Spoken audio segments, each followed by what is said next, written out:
Chukwu Di Ya ekene mono. Ekene nwoke kene nwanyi kene ikwu kene ibe kene nze na ụzọ. Kene ụmụ okolibo jide pepe. Kene ụmụada na ụmụ okpu. Kene nna m na nne mụrụ Igbo. Afọ mụrụ nwada na ekene. Kene anya na anọbasị na Igbo jide pepe. Kene mmụọ nwe ya wanya. Wene kene mmụọ eke. Kene mmụọ ya. Kene mmụọ afọ. Wee kene mmụọ nkwọ. Wee kene mmiri niile nọ na Igbo. Kene mmụọ nwe ya wụ mmiri. Ana m ekene mmụọ niile nwe mmiri nọ na Igbo. Ada mmụọ na ekene. Kene enu kene ana kene ezinụzọ. Kene aja na Igbo na. Kene ihe mmụọ na-emere Igbo ife na mmụọ Igbo na-emere ife. Kene mmụọ niile Igbo jide ebube. Kene mmụọ ji weriri ana Igbo. Wee kene Chukwu Di Ya. Ezichi m nala ekene. Ana m ekene gị n'isi awarida Maazị Nnamdi Kanu. Na-enye gị ekene n'isi agbata obi. Na-enye gị ekene n'isi our angels. Na-enyekwa gị ekene n'isi ụmụ aja niile. Ebe ọ na ha nọ na mana masị ekene otito mbunye na bụrụ nke gị welu mgbe niile ebi ebi. Ise ise ise ise ụmụnne nke ka ọnọdụ a na-ekwekwe a na-ekwekwe Kristiana nọ aka Chukwu Emmanuel ana m ekene ọnụ asị ka ndewo Don ana m ekene Sani Adanna ekene ike otu onye ana m ekene Omiri ana m ekene ọnụ na-abata na n'ishia ka anyị welenu edise awa anyị were mee jingle ka anyị geenụ ntị okwu okwuru ebe a. To stop them. 6. I bring to you a message of truth and freedom, for it is only the truth that can set us free from the bondages of war and propaganda, which we confuse as history.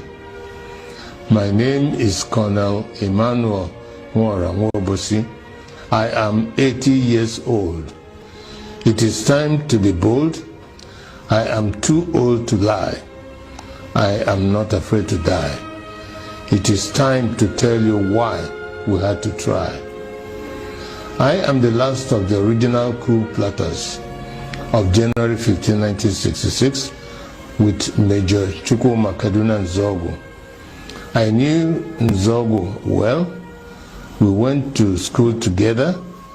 We trained together. We trained at Sandhurst Military Academy, UK. We lived together. Nzogu was our first head of military intelligence and uncovered terrible plans to wreak havoc across the country. We organized a group of progressive military officers to carry out a coup on 15 January 1966 to stop a jihad and bring sanity to Nigeria, steeped in nepotism, corruption, and mass murders. The government of Tafawa Balewa, controlled by the Premier of Northern Nigeria, Ahmadu Bello, were using us in the army to repress the Middle Belt and Western Nigeria. Houses and cars were burnt, thousands were killed. There were 9 of us that planned the January 15th revolution. Majors Nzogu, Anuforo, Ifajuna, Ademoyega, Chukwuka, Okafo, Onwachogwu, and Obienu, and myself. However, 4 of us started it, Major Ifajuna and Major Ademoyega in the south, and Major Nzogu and myself in the north. We then united as a single revolution I am the last of the 4 original revolutionaries. None published the complete truth. Only me, Colonel Emmanuel Mwobosi, is alive today to tell the final truth so that the lies will not triumph forever. They used us to repress the Middle Belt and the Yorubas. When we saw genocide, we began to disobey orders and swore to stop them. For instance, Major Chris Anoforo refused to release mass murderers caught with weapons and was court-martialed. He was replaced by Major Hassan Katsina, a northern Muslim willing to act. I was in Abeokuta, but refused to repress Yorubas. Instead, I opened our barracks as a safe place for them to run to. They told many lies about the January 15 boys to justify their genocide. But it is those of us that planned the revolution that they should have killed, not the 3 million innocent Biafrans that knew nothing. For years, I kept quiet, blaming myself and wondering whether at 27 I was too radical that my actions led to the death of millions. Today, the same evil in 1966 is being unleashed. As I watch, my sense of guilt has vanished because we were not the evil. We were trying to stop the evil. That evil is radical Islamism. I have decided to speak out and warn the world of the impending disaster if we do not stop it. Each time radical Muslims plan a jihad in their religious mission to conquer the world, they will fail. But in the attempt, thousands and even millions will die. That happened to us in Biafra. At this point, let me differentiate between peaceful, law-abiding Muslims and radical Muslims who want to kill others, to force their religion on them. The problem is that wherever peaceful Muslims are, there are some radical Muslims amongst them. That is why they began a jihad in 1966. That is why we had to stop it. That is why they killed millions of our people. That is why we declared Biafra. Because we are a peaceful people, and oil and water can never mix. My story is a warning to Nigerians. For years, I was prevented from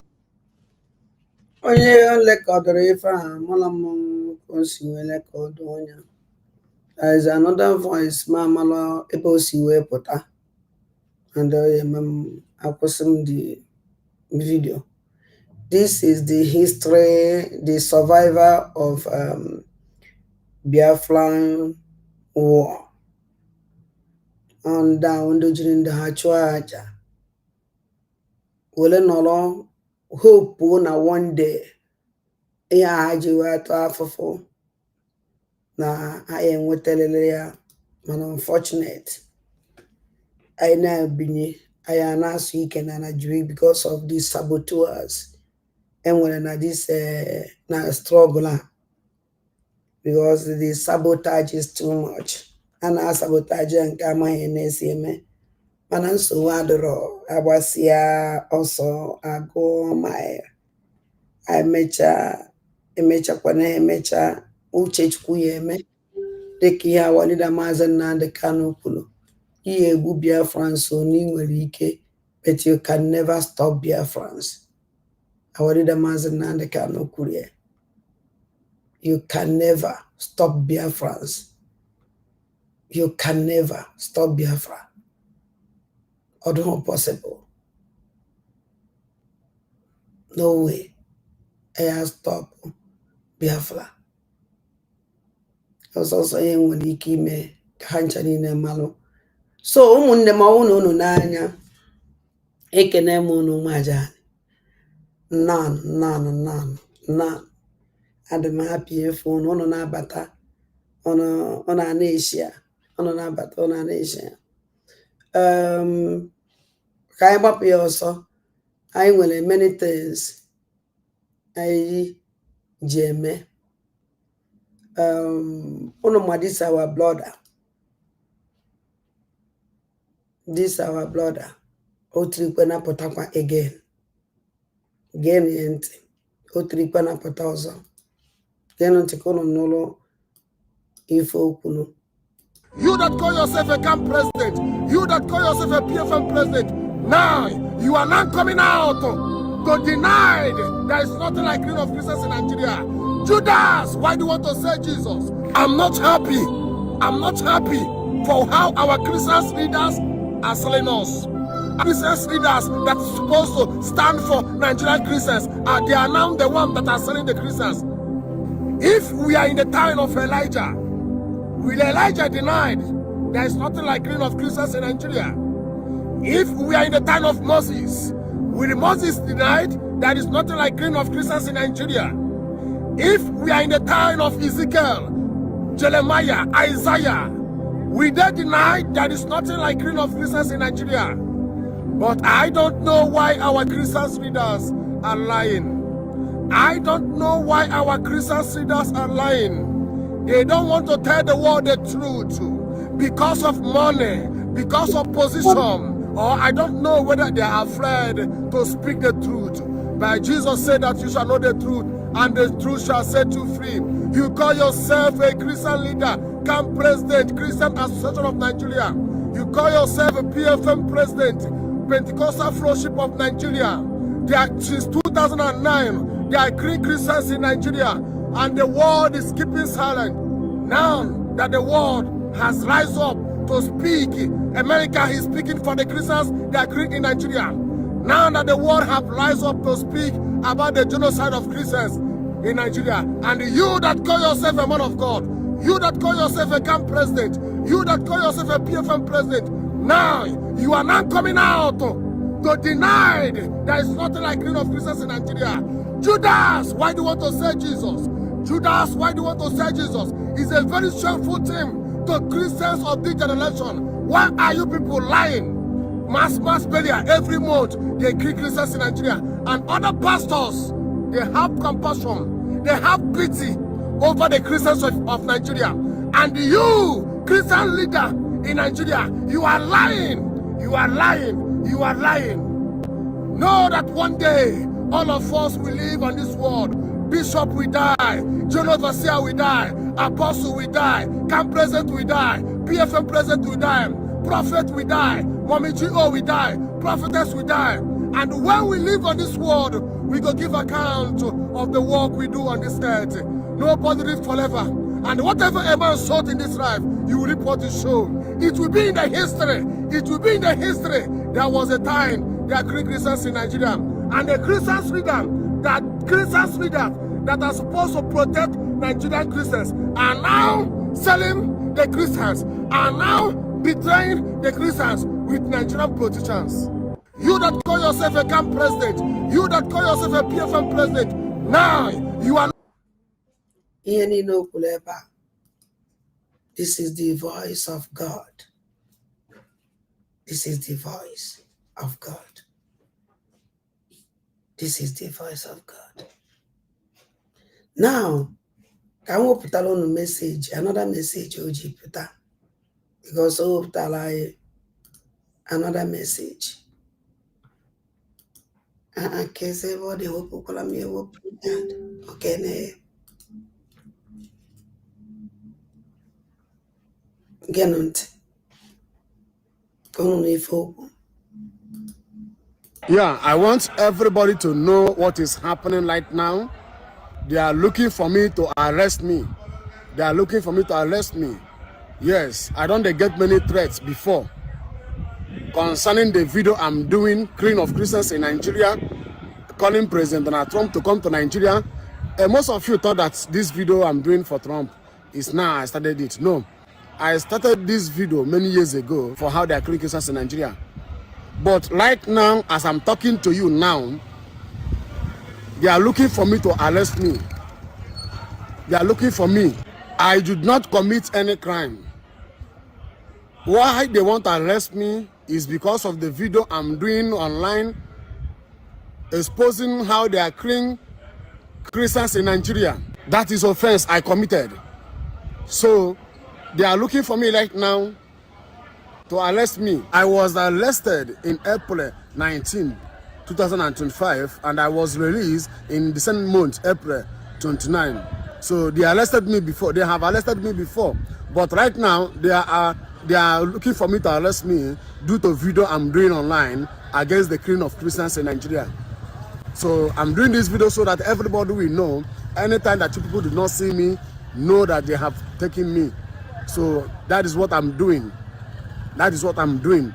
Anytime that you people do not hear from me, you people do not see me, or anytime that my people come online to say what happened to me, make una know say they don't carry me. So that is what is happening right now as I'm talking to you. Yeah, I want everybody to know what is happening right now. They are looking for me to arrest me. They are looking. Your life are in danger. Ikwu aha n'eziokwu threat wegi. Ikwu aha n'eziokwu achọ your family ka eliminate all of them because they don't want the truth. Because your truth eziokwu na-etinye fa na nsogbu. Ọwụrụ sọ nsọ ya na-ekwu gbasara ife na-eme na be anyị. And ihe ji eme ka ha silent everybody. Onwe onye ọzọ ya ebinite na onye aha ya ekwuzi. And if Oji wedo now that na, if Oji wedo now, other people on a social media, sinafa blog and blog and cause adi okwu because so everybody na-ekwu okwu onye a na-ekwu mmadụ one ka ihe eme arrest. How many people ka ihe eme arrest? But if Oji do otu ahụ that na ndị kwesịrị na-use their platform na-ekwu ife na-eme na be anyị. Soludo kpọrọ na White House Soludo wele go biefa. Onaka all the governors si wee kpacha ncha niile wele go chie fa ọnụ. And the secondary dịkwa n'ime ewu onendu ndị Igbo n'ime fa. Because ihe na-eme kịta awụrụ ife mmadụ kwesịrị ịgba nkịtị. No. Ọwụrụ ife mmadụ kwesịrị ịgba nkịtị. Ọ nwere ife onye ọbụla kwesịrị itinye aka tinye ọnụ na-ekwu maka ya. Ọ nwere ife onye mmadụ kwesịrị ịgba nkịtị. Now a na-ekwu okwu na Donald Trump. Although mụnwa na onwe m sị na m achọzi m now na-ekwu anything gbasara all these criminals. To be sincere to you, because talking about them, I want to watch since man I okwu ngozi on base na social media get all very quiet. For how many days it's like I'm going to break. Then I'm break. Ije na social media get everywhere they're quiet. Now I want to show you something just to be free. Then we move. Because that woman I was tiny I can gaga for that stage. Now a na-ekwu okwu na other vote. They are terrorist vote. Ole organize ya ha terrorist members na-enye ya aka egbu ndị be anyị. Uti ndị otu niile. They on instead ewepụtara fa. The governors Ngozi ala bụ Gwolo Fulani commander in chief of terrorists wepụtara. Onwere onye nwa ihe ba ha doji mmadụ amarọ fada ọcha mmadụ amarọ mana ndị Kano steeti the proud atinyela anyị Biafra national anthem amarọ na ndị ba ọma ihe ominu. Now do you know the reason why Njisnamaye wepụtara this nonsense? I am about this criminal. But I don't need to the man I want to be very careful. because ndị niile na abọ na-eme ka iwu ndị befa na-esokwu ya ndị Fulani onwere onye Igbo na-eso enu and mụ wee na-ekwu okwu ya na-eme ọdụ ka ọkụ ya ọnwere enwu n'ala Igbo emego m nkwayali nyocha n'ala Igbo niile Ngozi Olabeze adị eme exist n'ala Igbo ọ dị eme dị exist na Biafra ebe ọ na-eme exist n'ugwu Awụsa why am I disturbing my head na awa onwe m isi n'ife ekwesịghị iwu isi Ngozi Olabeze through vote. Nobody see the criminal terrorist governors. Nobody see them. Na even na na-ekwu maka Donald Trump. Oto yesi we be trist. Of course na we read out for USB undu Christian ko owo ni mefa. Have you seen Ngozi Olabeze say something? Have you seen Ngozi Olabeze tweet it? Have you seen Ngozi Olabeze say anything? Never. Never. The only thing about Woputalo no about the People's Club of Nigeria meeting. Woputala you go see. People's Club of Nigeria meeting. You go uniform far. Ebu mu dede the meeting. Eba na para. All of them. Woputala you. Ebeni na aboku. Everybody is talking. In general, Twitter, everywhere. Onyo na na-ekwu okwu gbasara persecution a na-persecute ndị Christian. Ogbugbu a na-egbu ndị Christian. Before ka ebe Ngozi na-achị Ngozi na ya wee Christian. Ka ọ na-ewepụta this girl abụọ na ọpụtakwa ọ na-asị gị Debola nke agbara ọkụ Debola na-asị ọpọ n'ihe niile a na-egbu na be anyị nwaanyị abịa ọ na-agwa gị Debola Kita Ngozi Olabeze Fulani ejizi ju Debola kwe compose egwu ọ na compose zi omechi ọnụ now Kano State na-enye nke a ndo Kano na Kano State cherekwa ka ngosikwa ya ụlọ ọzọ we are looking that they are looking to come out to cast their vote on November 8, 2025 for the gubernatorial election which will be contested for this coming November. Prioritizing the friend and family. There is a perception that the government prioritizes the whole family. Nebe, ndo Kano State o. Amana mebonye Biafra. Instead onye na-egosi Biafra. Ọ na-egosi ugwu Awụsa. Awadi na Maazị Nnamdi Kanu na-egosi ihe. Ọpọ na ọ na-fight for the whole Christians. No na zoo. Mana ọ nọkete wele ndị Fulani wee gosi gị ndị Fulani na nonsense ha na-eme. We don't even care. Ọ nọkete be awali Ojukwu emehie. Ụwazurike emehie. Awadi na Maazị Nnamdi Kanu emehie. Ọbata Obi emehie. Do you know the reason why nji ekwu okwu a? Maka all the useless people they believe in a nonsense. I have told you people. Ngozi Olabeze Fulani. Wonye Fulani ko 100%. Halimatu Abubakar. Is what afia. Halimatu Abubakar.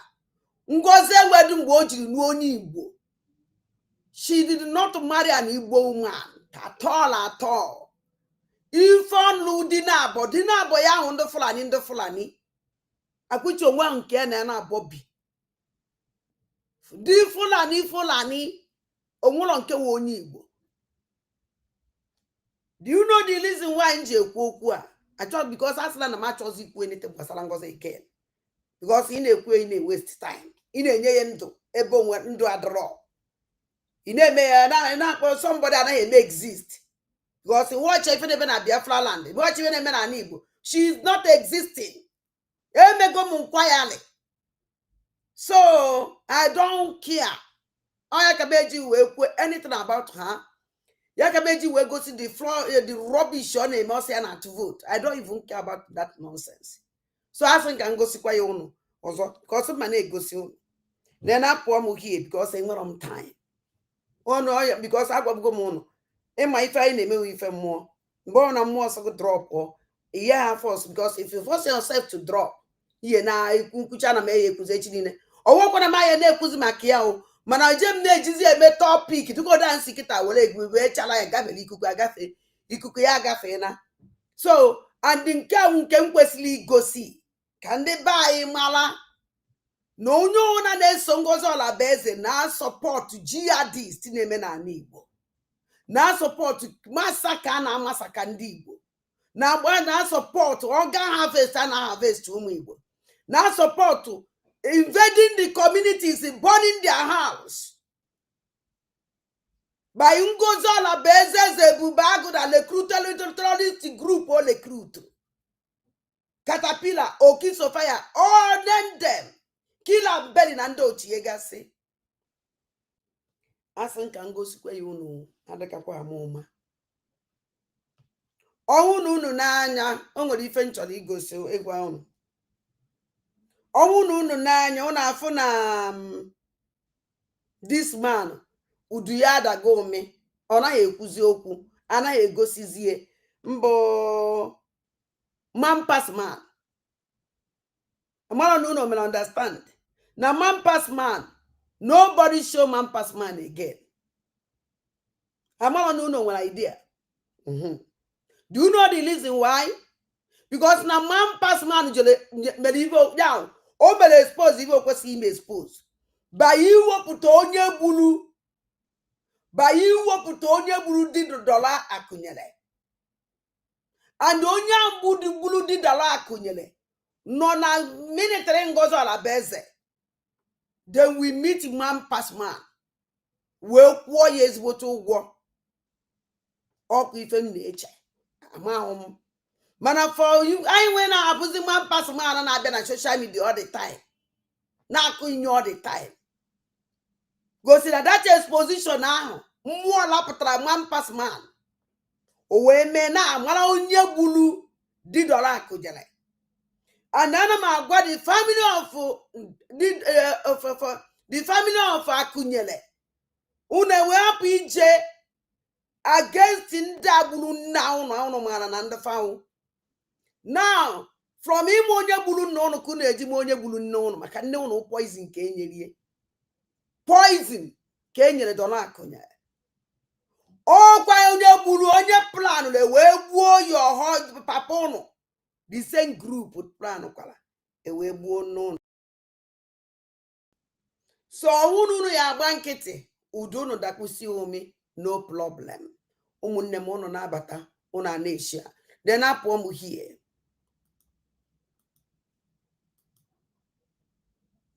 asị nka ngosi ya unu adakakwa amụma ka unu hapụkwa esi na unu amalọ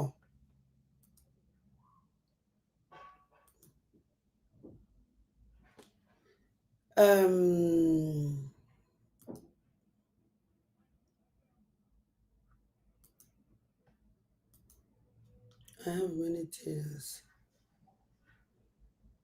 to show. Mama nke m ebido na ya ebido.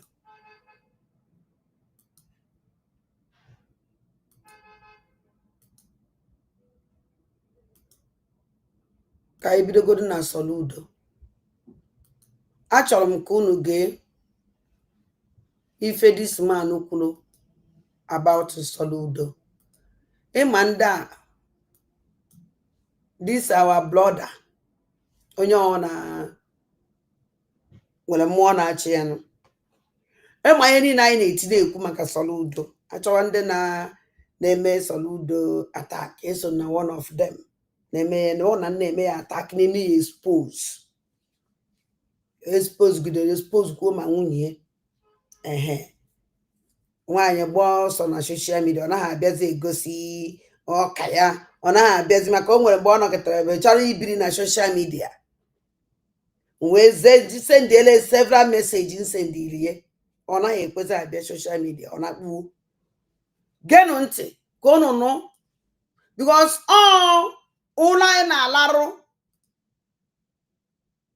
na-alarụ ife ji anyị today before ndị Igbo wake up ọ na-adụrụ ha too late especially those people in mere expect ọrụ na-ekwuru Igbo those people in mere expect na-ekwunu o nwere ndị fa na-alaiki ikwu nwee ndị fa na-alaiki ikwu, o nwere ndị a na-enye ọnọ nwee ndị anaghị enye ọnọ.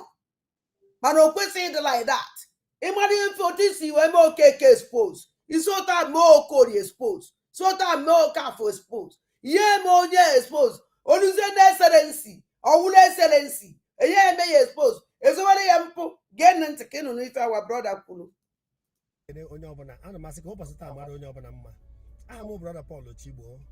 Enwere ihe m fụrụ na news n'ụtụtụ a na headline. N'agbanyeghị na onye aka nka mere ihe onyonyo gbasara peace accord asaịnụ na Anambra steeti. Mana ọ dị mkpa na itinyere nke ọnụ maka ọkịta ka m fụrụ ebe gọvanọ prọfesọ Chukwu Di Ya na-agbaje egwu ya. Maka o tee na ọ dị m ka egwu ọba na-abụ double leg dance ka m fụrụ na-agba kemgbe. Aghọtachara m ebe egwu a na-eje. Mana ọ bịazi ikwu okwu taa ọ bịa dobezie m anya. O dowe m anya. Ebe e kwuru maka genocide na Nigeria. President America ma ABIO ọtụtụ security agency health abụrụ taa ma ndị journalist ha si ebe abịa Nigeria ọ bụrụ taa ka ebido gadaba information. Anyị na-afụ the video na-aga viral. All global media ka anyị nọ na ya.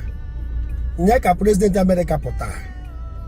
Onye a gwara na be ya na-agba ọkụ mmadụ bịa ka o nyere ya aka ka akwụsị ọkụ anyanwajụ. Ijide fuel ewu n'ebe a ma ọ bụ na ịchọ ọ na ịrapụrụ ya be ya agbatọpụ ọkụ ka ọ fụzie ife ọkụ na-eme n'anya. Mmadụ na Amerịka wee chọọ ka o tiri gị ọnụ n'ife imenwuro ife anyị emenwuro kemgbe ka a na-eti mkpu different areas. Ife anyị fụrụ bụzikwa ife gbasara Christian and the Muslim na Nigeria. Ọ bụrụ taa ka o bido ma Sharia o ma Mohammed Cartoon ọ bụrụ taa ọ maka na egbubero ndị nke gị. Nya ka President America kwuru okwu kama ihe emechi ọnụ ma ọ na-emara ife inekwu maka o tere na-ada ada okwu a na-agba gị taka ọmụnwa na-akwa ịtụkarị gị ugwu nke onye mesi tokenia. Mana President America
Ihe niile a na-ekwu ebe a Chinegbukwe m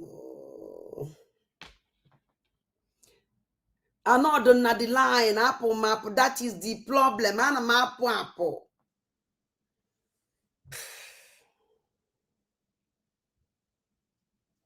ebe ka m ebido kedu ebe m ebido ụmụnne m na-ewe n'iwe kedu ebe m ebido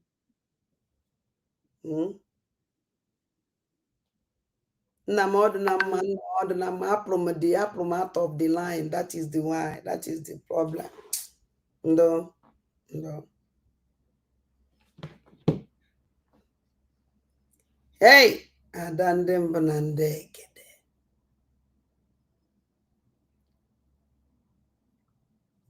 Now, I'm a no na no mumunnem. Newe niwe. Mami ife ma po ife akpo.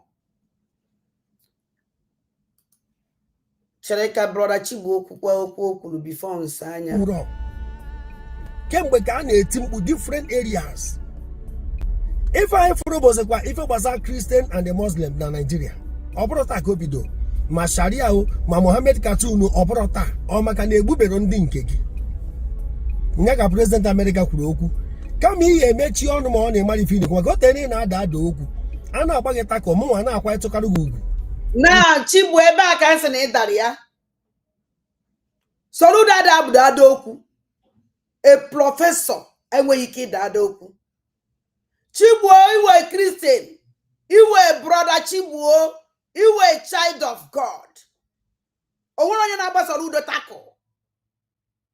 Soludo we terrorist, brother Chigbo. Soludo we bandit, brother Chigbo. Brother Chigbo, Soludo we criminal. Brother Chigbo, agwagi ife Soludo gburu na Anambra State ade agota ya ọnụ. Je agwagi ife ndị akodo Soludo gburu na Anambra State. Eya agota fa ọnụ.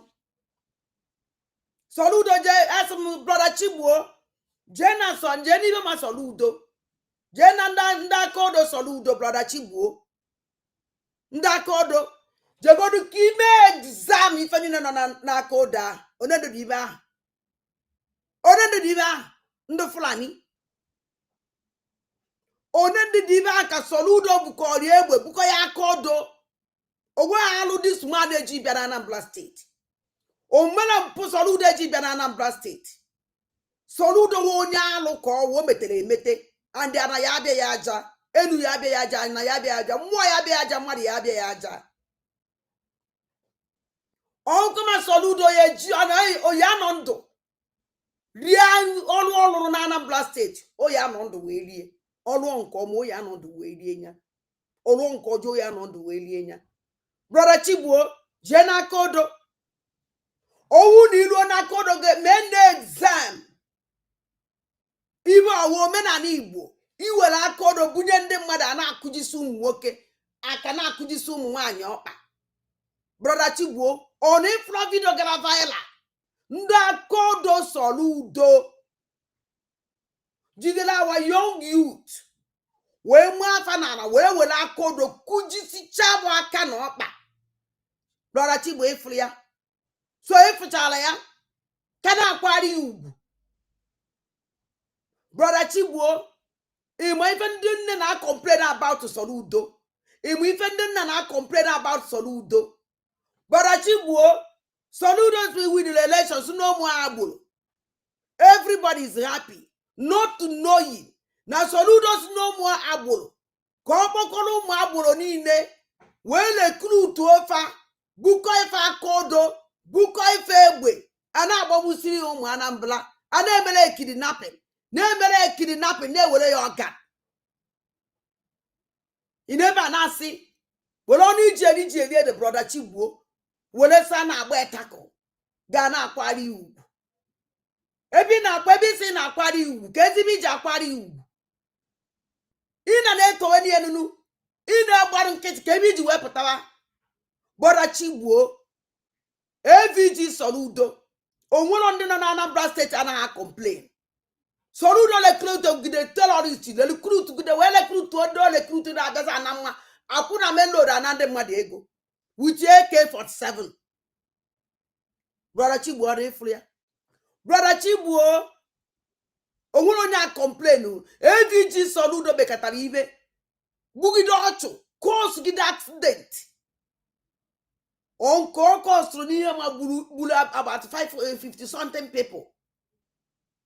Ebe ndị AVG na-achụ trailer wee cause of fatal accident. Kwọrọ ụmụ life ndị mmadụ akwụ.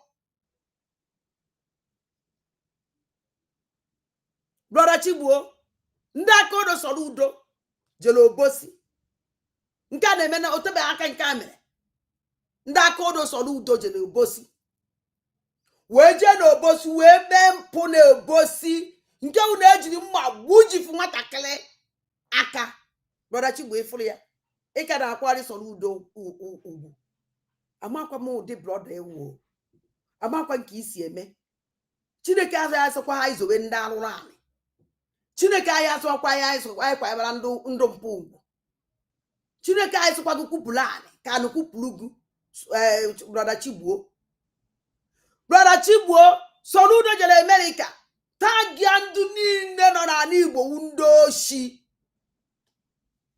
ibe niile nọ na Anambra steeti wee criminal soro brọda Chigbo okwuchi dị crude isokwenara osno 9.99 ndị Anambra ndị oshi ọkwa na Amerịka Donald Trump jelo Donald Trump nọ and ndị security ndị nọkwada place o and o jere viral Donald Trump nụrụ ya a criminal like this jere America wee lee gị tọkọbọ and the brother Chigbo kana na-akwari ugwu igwu okwu sị na-akwari ugwu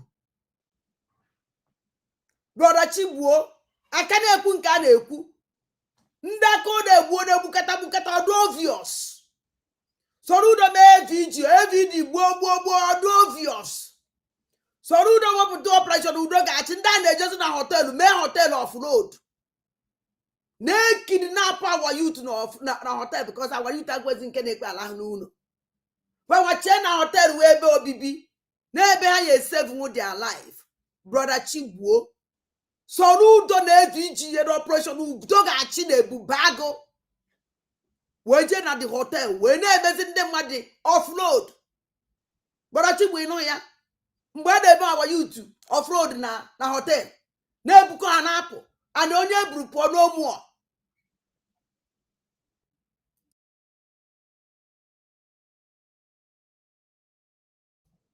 brother Chigbo ya asị na anị ya and ikwuru okwu ebe ị na-akwari soro udo ugwu brother Chigbo the first time ewepụtara ndị operation udo ga-achị soro udo ka e were agbụ were kee innocent man na-enwere ife omelu paji wele kpụọ ọgwụ bagwọrọ gbuo the boy ndị operation udo ga-achị soro udo were kpụọ ọgwụ paji wee riwe ọgwụ fa soro brother Chigbo efu ya brother Chigbo ịnụ ya brother Chigbo ọnụ izizi ndị ebe magosiri operation udo ga-achị soro udo ụka soluka je egburube mmadụ na-abụ jere ọrụ ebe fa na-alụ ọrụ ivi na o metụtara onye be soro udo fa brother Chigbo wee fukọsa ma ndị na-alụ ma ndị na-apa mpụta ma ndị na-eme ime ma taa gị abụ otu ibe funu wee pụọ ọkwa Chineke gbara ama eyele egbuchasị ha ebe ahụ wekọrọ dị ọga brother Chigbo gịnị ka a na-akpọ soro udo solution governor gwa m mmadụ odi ya ebutere m ka m gwago ebe ihe ego na mma akwụ gị brother Chigbo ibe soro udo mekwaziri iwu oshi ka ọ na-ezu na ndị mmadụ ana o wee banye na dibia na-ata sọnsọ anụ ọkụkọ ahụ ọdụ ehi wee gbuo ahụ ewu were gbuo nke ba ji egbu nwa atụrụ brother Chigbo listening ji sị gị na soro udo wee terrorist ụdat na ọnwụ na onye mere ife adịrọ mma brother Chigbo ịkpụrụ ya kpọchie ikpe enyi ikpe mana brother Chigbo ị na-anọ soro udo akparikọ unu mmadụ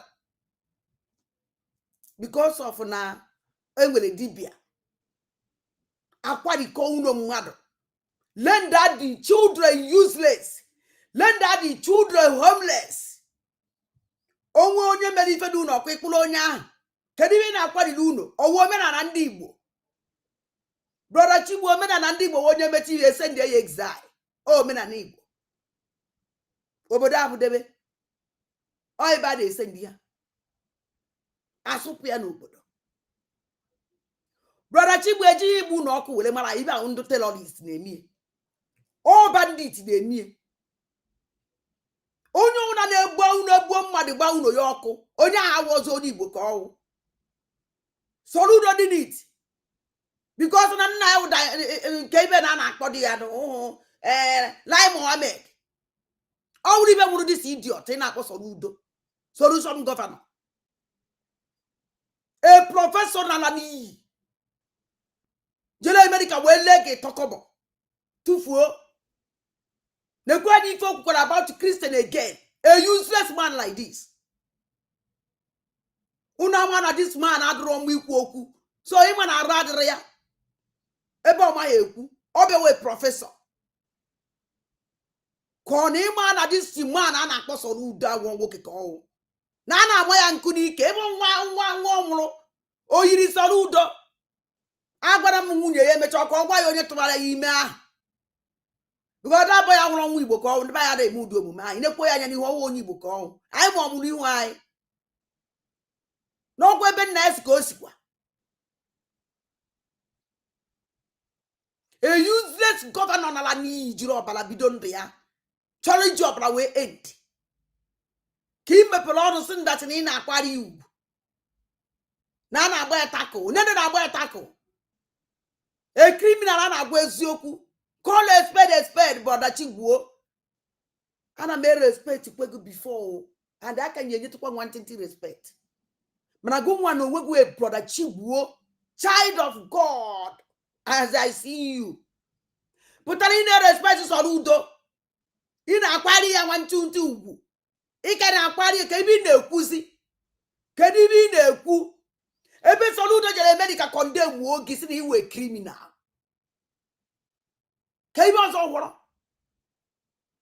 Soludo in America we condemn a criminal na America. What the whole world that you a criminal. What the whole world that an donachi, all of them, just only 1%. Only 1% in Andonachi. Ya 1% down Soludo na izin unye. Augustia. Owe pụta na ọpụta nyụọ nsị ọnyụrụ kịta ka iji wee pụtawa because of na ọ metụta na agụ ndị ụka. So mgbe o jere America jekwu na iwe criminal iwuru onye ụka ọ maka na ọkpọ nọ ndị ụka gịnị ka iwu? Brother Chigwo na na-ege brother Chigwo ntị ka onye mesi tokenia mana president America kwuo okwu kama ihe emechi ọnụ. Savez-vous ce que font les œufs à votre cerveau après 50 ans? C'est vraiment très surprenant. Et à des années-lumière de ce... Governor, ị na-adazikwa ada okwu prof. Ka isizi ekwu okwu kịta in comparison with your academic prowess. I mean, ọ nwere ebe ha nwere match. Ọ tụrụzi ka mgbe ahụ maka oge mmadụ na-aga aga. Ekwena m ya na enwe mgbe inwe oratorial ability. Ị na-ekwu okwu otu a na-akụrụ gị aka ọ bụrụzi kịta. Mgbe aṅụrụ ọbara. Mgbe a zọrọ ụda aṅụbeghị ọbara. Brother Chigwo, Soludo aṅụbeghị ọbara by then o. O nwere onye ṅụrụ ọbara nwa aja na ahụ n'afọ. O nwere onye ṅụrụ mgbe ahụ Soludo ọnwụ nsịkọ. Owu udene. Owu nsọ na-aṅụ ọbara. Mgbe Soludo ka ṅụrụ ụka akwụkwọ ụka Nsụka ya wee prọfesọ. Gwanezie n'anya. Soludo aka eni no so blood. Blood ko ji aṅụ mmiri, blood ko ji eri ni, blood ko even ni no na-eme ọbara. Brother Chigwo, I'm sorry. O wutere m mgbe nnụnụ okwu ọnwụ n'ọnụ ka o si wee fọ. A blood unlike so much, Brother Chigwo. Call a spade. Onye ọsọ wanya wụrụ mgbe anyị kwesịrị ịgwa mmadụ eziokwu gwa ya eziokwu that time. Na na-ege ntị. Ị na-agazi aja. Nwoke a na-akọcha ife ọfụrụ, nwoke kọcha ife ọfụrụ ma na ọ bụrụ nwoke. Ana m anụ ịgba. Ka eke si wee sị na genocide. Nigeria ka a na-ekwu. Ije single out to your own state. Okay. If also criminalism dị n'ala Igbo, e nwere ebe ndị na-achị efi na-egbu mmadụ killer head asị nọ. Ma oge Obianọ na-achị o. Enwere a whole lot. Ma n'Imo State, as I'm talking now, enwere different forests. Na ani Igbo ebe ha nọ. Ụfọdụ n'ime ha na-harvest organ, ndị be ya na-egoro egoro. Enwere nke akpọ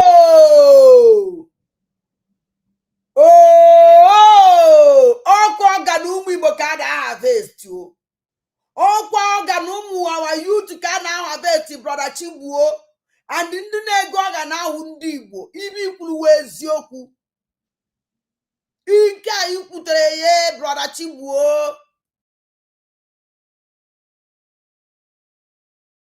Kanda Ina niwe na agwa so brother Chigbuo, Soludo so nanda na harvest ya organ. Soludo so nandu de organ ahụ. Ha fụchakwala nwa nwoke na anya na social media. Nwa nwoke makwa ibe ọ na-eme. Maka unu nwere ike bịa che na ọ nara n'iyi. Ọkwa asị. That boy ma ife ọ na-eme. Onye wee complete human business man. Obia na social media they deceive ono. Don't worry. Be happy. When that time reach, okwi for that and ozonna. Unu ye mecha man ozonna mwe kwibe na emi enu. Unu ye mecha man ozonna nwere ife ọ na-eme. Unu ye mecha man ozonna just made that nke anya pụtụ ebe ọ nọ. Kono na afọ ya asị, or happy if na ya asị something. Don't worry. Onye ahọrịrị ka agbala, ọzọ nọ ma ife ọ na-eme. Ọzọ na wee complete. Hey, adanigbo ibo nka karịa. Soludo na-use ọzọ nna were mbe ife niile ọ na-eme wee na complete okwu na outside the country. Mana unu na-ene ya anya ibe ahụ ọ na-ezuzugharị. Unu asị na nwa ya nwoke nara n'iyi. Unu asị na nwa ya nwoke anaghị support ibe nna ya na-eme na ọdọ dị interested na governorship nna ya. Ọdọ dị interested na politics nna ya. Why oji eme VH before? In a ọzọ na social media before. Anyị ma na ọzọ na wa anụ ọbịa ka ọnwụ. Anyị ma na ọzọ na na-ahụ ya nkụ n'ike. Mana ọ pụtabeghị na social media otu o si apụta. Ịnara ibe ọ na-eme, ịbụkwa ibe ọ na-eme. Ọ bịa ogosi gị link. Gwara gị ọnụ ngọ, ọgwụ si ya.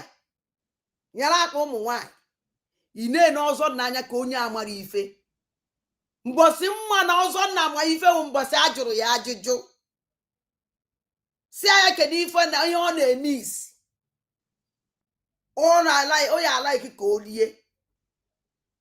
O wee si na ọra soup.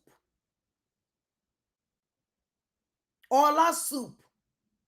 Ute ezigbote ụtara akpụ asụrụ ọfụma ntie. Hey! Zuo ka na-eri ọla soup. So ọzọ nna kemgbe ibe a na-akpọ ọla soup. Kuji m isi uche dị ya ụmụ ibe ọ na-eme. Bihu ọzọ onye ọ naka dị echete mgbadoga. Hey! Onweghị onye anya mebiri onye isi ngara ka na-echete mgbadoga. Ebe a na onye ka na-echete mgbadoga, mara na onye ama ihe ọ na-eme. Ụmụ ihe ọ na-eme echere nke asụ na fried rice. Na fried yam. Na fried plantain. Ọ hapụcha all these things na salad. Weje kwa mgbadoga n'ofe abụbọ. You see, ọzọ nna na-ama na-ejiri Soludo oshi ọ na-ezupụta n'ala Igbo.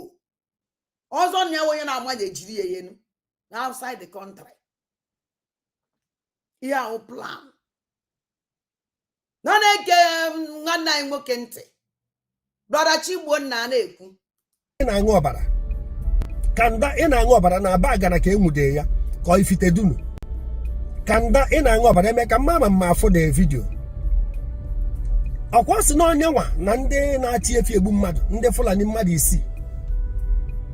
Kanda ị na-aṅụ ọbara.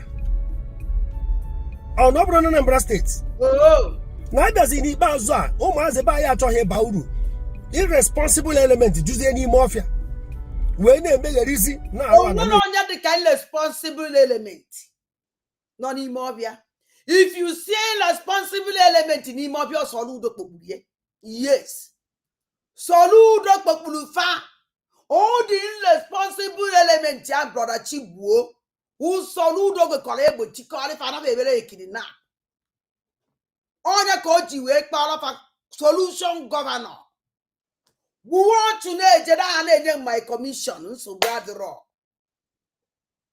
ebe ka na-ekwu okwu je gbalụọ gbuo unyi ogwecha unyi ọta ya mmiri tọn ọnya wụọrọ ya ụlọ na main road ọwụrụ korota echi mmiri zoo okpokọrọ unyi jewalụ ụnụ etiwekwa mkpu.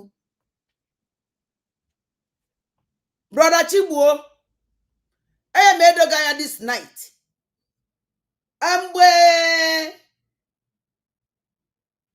mgbe hey ada ndị gbuo na taba. Brother Chigbuo ada mmụọ ya edoga ya this night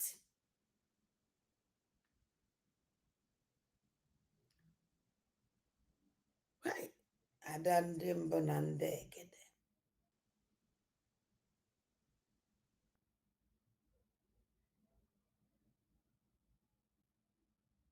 onwe ife nchọrọ egwu ya dịtịrị pụọ m n'isi anọ ya echi ha azụ ka anyị na-ege ntị ka ọ bịa kwezenu ekwuruzi ọtọ were mezie ndị Brother Chigbuo ka njiri na ngụ mgbe ekidinapụrụ nwanne oyi nwoke Ebube Mmụọ Nsọ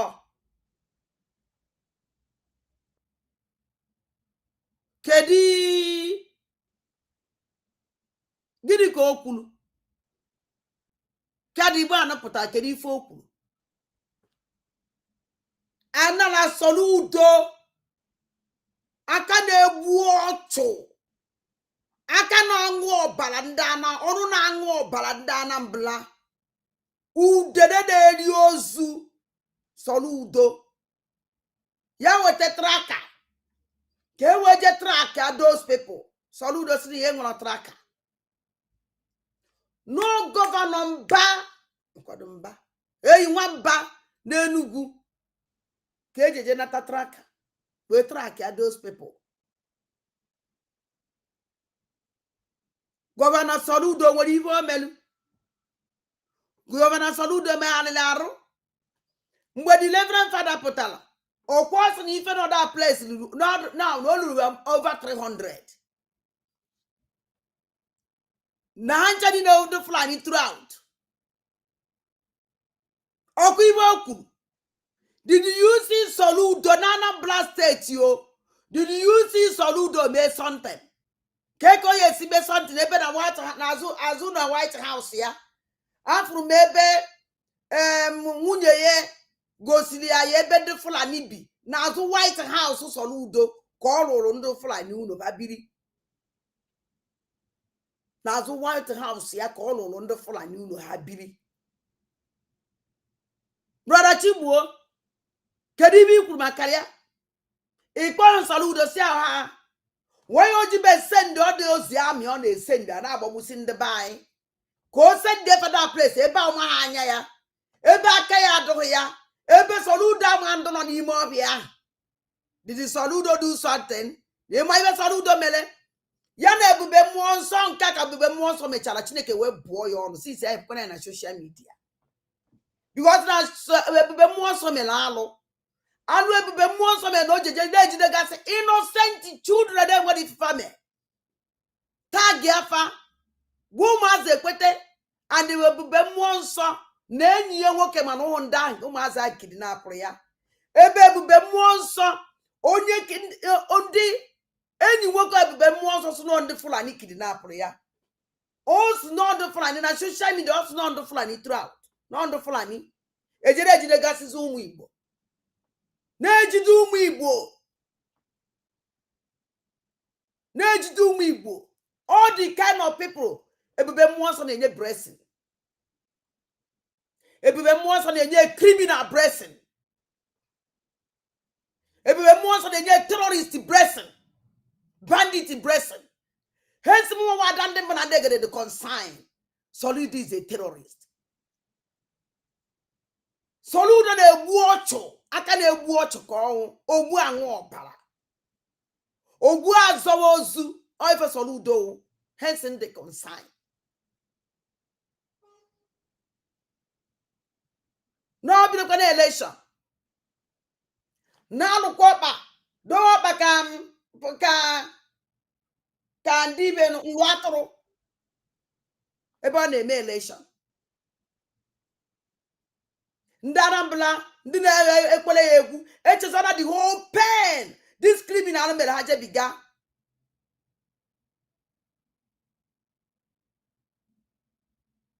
Okwafa wa ya Sofia uromwa. This man anakpo Soludo Oria. This woman walu melen danambla. Inanu brother Chibuo ngwa na-ekwukwa ife a na-ekwu okwu ya bụ Nigeria ịgbakọ ọfụma gọvanọ ịfụ na ndị niile bụ ndị Muslim gbakọrọ ọnụ na-ekwu na-asị ịfụ na religious work a na-efe ha na-ekwu na-asị so o kwesịrị na onye ọbụla bụ Christian kwesịrị iji ka aka ọnụ na-ekwu n'eziokwu maka ọ bụrụ fabricated story. Soludo wee Christian ebe a na-akpọ ya ntụ n'ọchị onye awozikwa nwoke ka ọwụ n'ọchị ya na ọ na-awazi pampas onye ahụ nwere onwedo mgbe Soludo wee Christian o life from the beginning nna ya wee Christian o eji wuru Christian gwana ekere gị anya onye ka o ji wee ti nwa owuti Ngozi Ọrabeze emebe operation udo ga-achị lekrutu ebube agụ wee na-egbuchasị ụmụ Igbo eze bụ okwu Ngozi chọwa isie ya na ogo nkele maka na plan bahara na na-egebe ntị. All realities, all facts on the ground. Eje wepụ Anambra State sị na Emmanuel nọ n'ime ọfịa, Matthew nọ n'ime ọfịa, ka emeka Salisu nọkwa n'ime ọfịa. Nyanwa onye iberibe were chezọ that Matthew ahụ wo Abubakar were chezọ na that Matthew ahụ Ibrahim were chezọ na that Matthew ahụ wo amamibe ndị ibe amama afa ndị a na-aza ha jere na asacha afọ Igbo jee kpọrọ m Soludo ka ọ na ọ marọ that ife ndị Fulani mụ na Igbo na-aza afọ Igbo n'ọfa nwa na-aza afọ Igbo they don't answer alpha be ha ọ na-afụ ya I will look for it and gosi kwenye Soludo ka ọ mara na those people ha na-afụ na-aza afọ ahụ I will not their name. Ọnọdụ nke ọwụ na-ejide na asị onye ebodi onye ejide n'ohi ọsọ ebodi onye ejide n'ohi ọsọ ebodi onye ejide n'ohi ọsọ ebodi ọdụzie ka ọsọ ndị ebodi na-ezu ochi n'ala Igbo niile. The real Ebony is here to save their land. The real Ebony are not here to use ochi. Rubbish niile amụrụ na Ebony na-emebi afọ Ebony. Rubbish niile all this nonsense nkotoma bro banka dambanza kowa alama jiri babi ya alama mụrụ na Ebony na-emebi afọ Ebony. Because ebe aka ba mụrụ ncha ebe aka ba mụrụ amụ amụrụ nkafa si wee mee ya wee ife ya na-ege ntị. Ife ha ji wee nyezie efe na ọ dabazi otu o si ada ha mebezi ebe ndị ọzọ maka ebe ọhụụ na sekuriti dị ka a na-achụzi ụmụazị be anyị nọzi n'ọfịa ha nwa bụ ndị mba ya enyekwuzi efe ha nọkọta abanye Asaba nọkọta abanye Edo o nwere ebe ha nwere lokeshọn onye ori nwere steshọn on the police nwere steshọn nya ka ndị US chọrọ ka enyere anyị aka. Gọvanọ nwaanyị na ide ewepụ ọnụ dịka esi wee jụọ gị maka ikpe ekpere maka Maazị Nnamdi Kanu ịgwa onye Chinese journalist Mbushenwu Okimbaloye ka ebe gwara ya na ọ bụrụ ife a ka a kpọrọ gị ebe a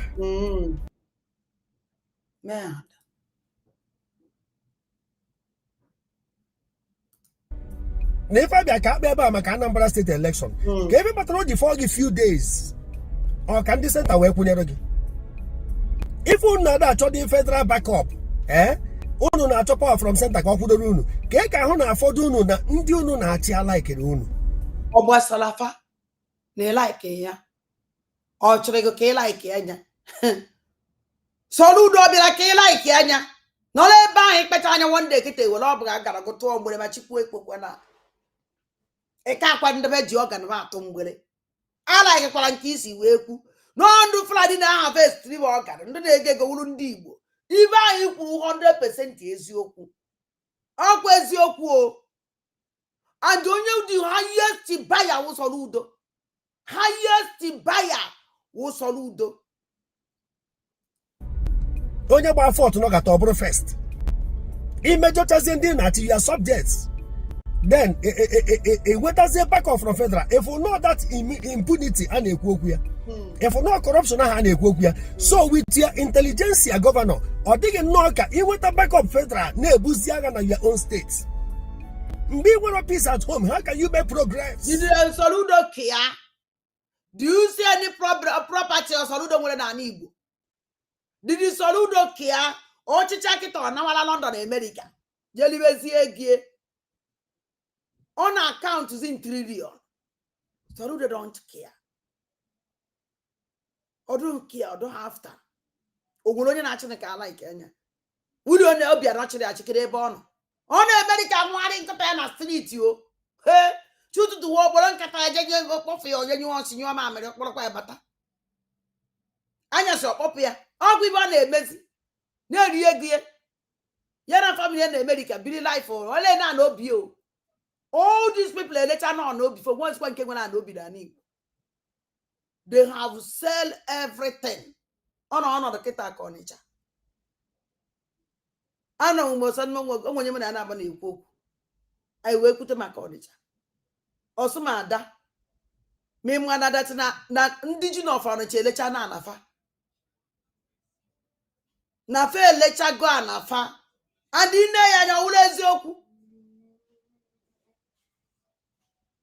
Ndị ji n'ọfa n'iche elechaga anafa a na-ego ana m alụ ụlọ ndị mmadụ na-ego ebe ezi kafa bi ozite na ntị kafa bizi ka ọ na mmadụ bi n'obi ama amụ ndị ọdịcha unu ewekwe n'iwe n'ọkwa ajụjụ ka anyị na-ajụ because ifu ka ọnịcha si wee dị compacted efuzie dachi na amazikwe m na onwere ebe ọzọ unu bi. Oh, because na ibia na awada ndị strangers juru ye ama na-ewezikwere ndị ji na afọ awada ije na okpoko ama na-ewezikwuru ndị ji na afọ okpoko ama m ebe ba bi ije na in fact the thing gbogojukwere m anya ọkwa development adọkwa m happy o maka ibe o ji ada anyị ya agba anyị aghara ụdachi na anyị ma anyị nwanwu ndị Igbo o nwere ife anyị believe na o nwere ka ala ife anyị si were dịrị asị gị no place like home. So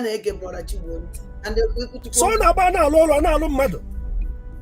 If OJ condemn why? How can you lie in a broad daylight?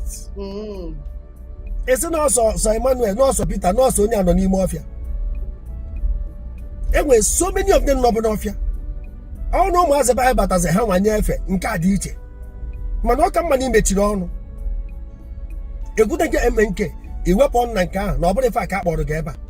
Echaria kama ihe wepụkwa ọnụ na nke a maka ama m na a na-akpọchu n'ekwentị constant attack ị na-enye Mr. Peter Obi nke bụ eziokwu na a na-akpụ unu agwụ na ife unu ya eme a na-akpụ unu ọ na-adịkwanụ m ka ọtụtụ ndị ọchịchị n'ala Igbo dị ka captured ego aka ji unu dị ka captured ego ị na-asị na mmadụ ka captured ego panchọ niile yicha pampas agba anaba ịmakwa ibe na-agba ndị a na ma ndị Fulani na-agba fa na ọwọdụ ndị Fulani na onwe fa Soludo jo nwere ike eche igere na ma Fulani ọ na-agba ịnụkwa na ma ọwakwa nke a na-elere because na ịma na ife na ma is like gị Chukwu ndị Fulani kpatara o ji awụ ije na be igwe ndị Fulani ife ya afụ isi oche ahụ ọ na-anọwụ na maka eji aka avri ya azị so oh that is spiritual lamaba nke aba na-eje Soludo jo kwe igochi na ma ndị Fulani a na-agbụ ya na vidio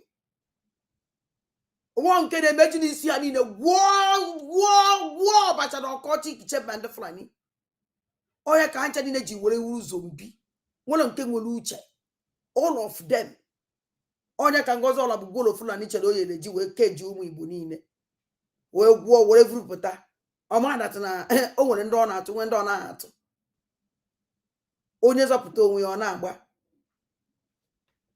I have stop ebe because we have a lot to do because na Chukwu ekwekwana ka m nọ na act of cowardice. Chukwu ekwekwana ka onye na-ehu ehu anyị ma mere gwa m ife mmemme na be nna kama nchara ọchịchị ahụ onye bụ reputation onye bụ integrity ife ọ naghị echu gafe chara ya onye ma ọchịchị ada azụ ọchịchị azụ a na-ayọ ya biko bụrụ onye ọchịchị maka ejiri afụfụ anya isi ezigbo ọchịchị bụ afụfụ abụghị uru onye ma agụ egwu ada azọ microphone if I na-azọ na-aka ọnụ if I were in your shoes I will not do it let the work speak for me ọ Chukwu na-eme eze ada azụ eze azọ mana unu ejide ife niile bastardize na Nigeria nkwu iri gị taa echi gba aja egwu eghe aja ife niile m na-ekwu iri gị enwere ife m na I have not been ka anyị pụọ ọnụ na ya ekwuo na okwuo n'ọfụma ọsọ onye ahụrụ nsọ aka ya nọ na-eme ebe a geenụ ntị ka unu nụrụ ife Ogumi wepụtara nnọọ time ya wepụtara nnọọ even before nje na nke ndị Gumi a before nje na Gumi a ka anyị jegodo na anọda ka ngosigodo unu something very important before nje na Gumi because this Gumi a akpasu m ezigbote iwe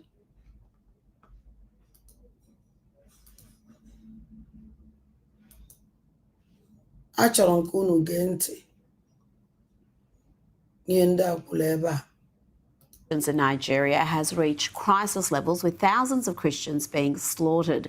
And US President Donald Trump is now instructing the Department of War for possible action. Joining me now is Bernard Tuchunji, National Director of the Aid to the Church in Need, Australia and New Zealand. Bernard, it's horrific to see and hear the reports out of Nigeria. Can you shed some light on what's happening there? Yeah, thanks for the invitation, Rita. Nigeria is a country of 200 million people, basically half Christian, half Muslim. And for 15 or so years now, this sort of situation has gone on. We've got a story from June this year.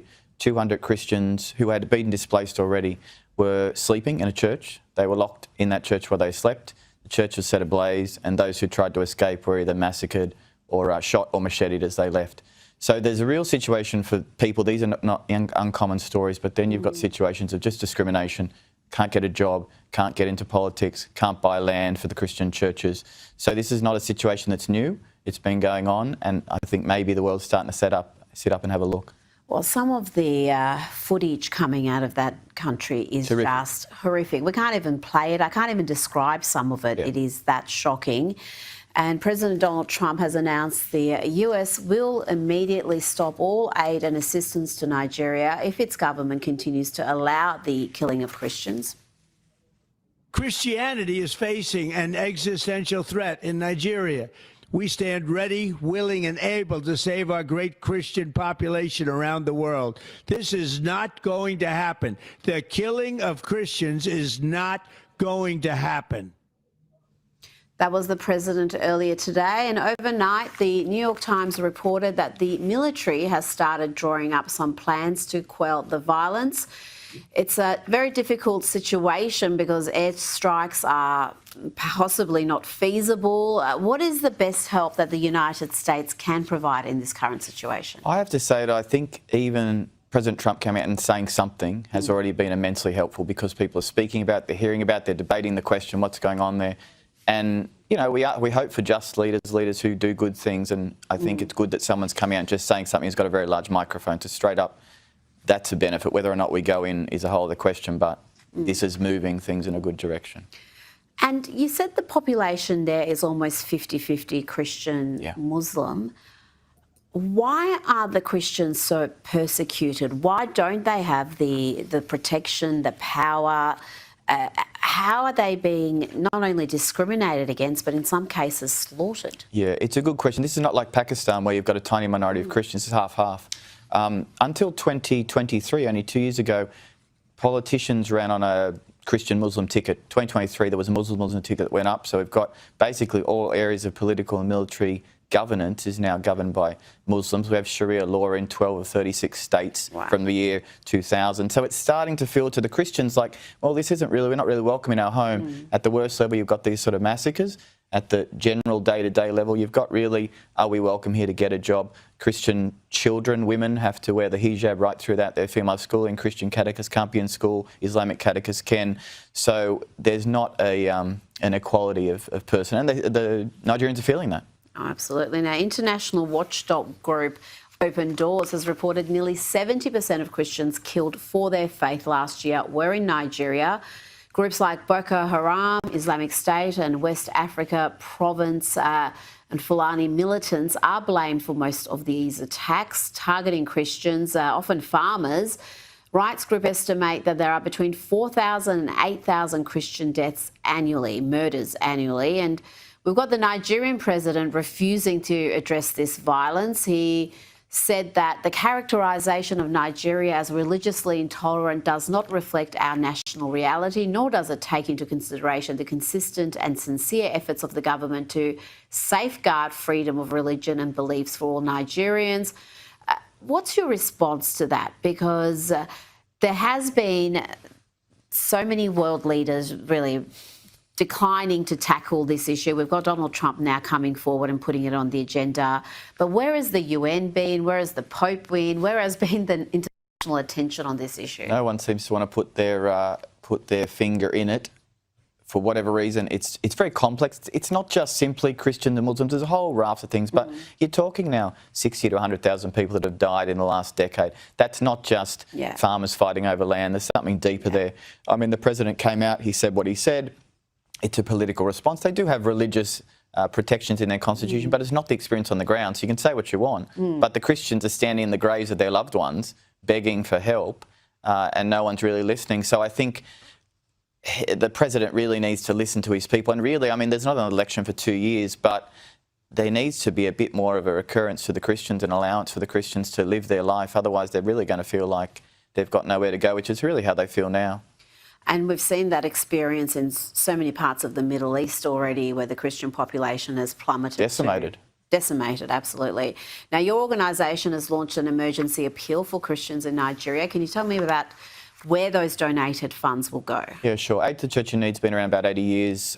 We've been working in Nigeria for decades now. But as of this moment, a couple of key things we're trying to do, which are worth mentioning, which we don't usually do, is really security for priests, religious leaders. Like, we're putting up fences around seminaries and around convents. We're keeping buying enclosed vehicles for priests so they can get out to their people, because on bikes and bicycles, they're really at risk of attack. The second one, we've got 2 to 3 million people living in IDP camps, internally displaced people now.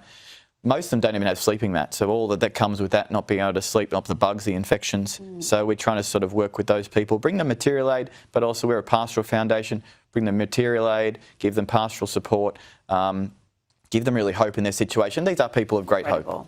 It's incredible, and I think so many of our viewers will want to back this, because people are just being so shocked and heartbroken by the plight of Christians in Nigeria. Bernard Tatunji, thank you so much. Thanks, Rita. Appreciate it. N'écoutez surtout pas les magazines santé pour protéger votre mémoire, car ils nous ont menti. Si vous commencez à oublier des prénoms, des dates ou même pourquoi vous êtes entré dans une pièce, ce n'est pas parce que vous vieillissez.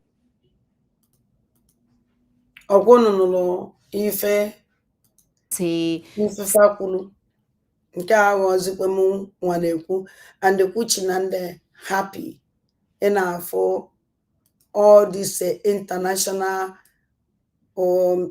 journalists na-ekwuzi ife gbasara Nigeria, because ọwụ na ije na social media now na-afụzikwu ma Angelique okwuwe all this useless journalists jiri ihe niile zo kita bancha ni na-ekwu ego okwu, hancha ni na-ekwu ego okwu. Ụmụ anụ ọhịa chenenu ka ngosi unu anyị je n'ọzọ. Achọrọ m nekwe n'anya ọpọ na America na-ekwu okwu na faya abịa still genu ntị ka unu n'ife mere ebe a. If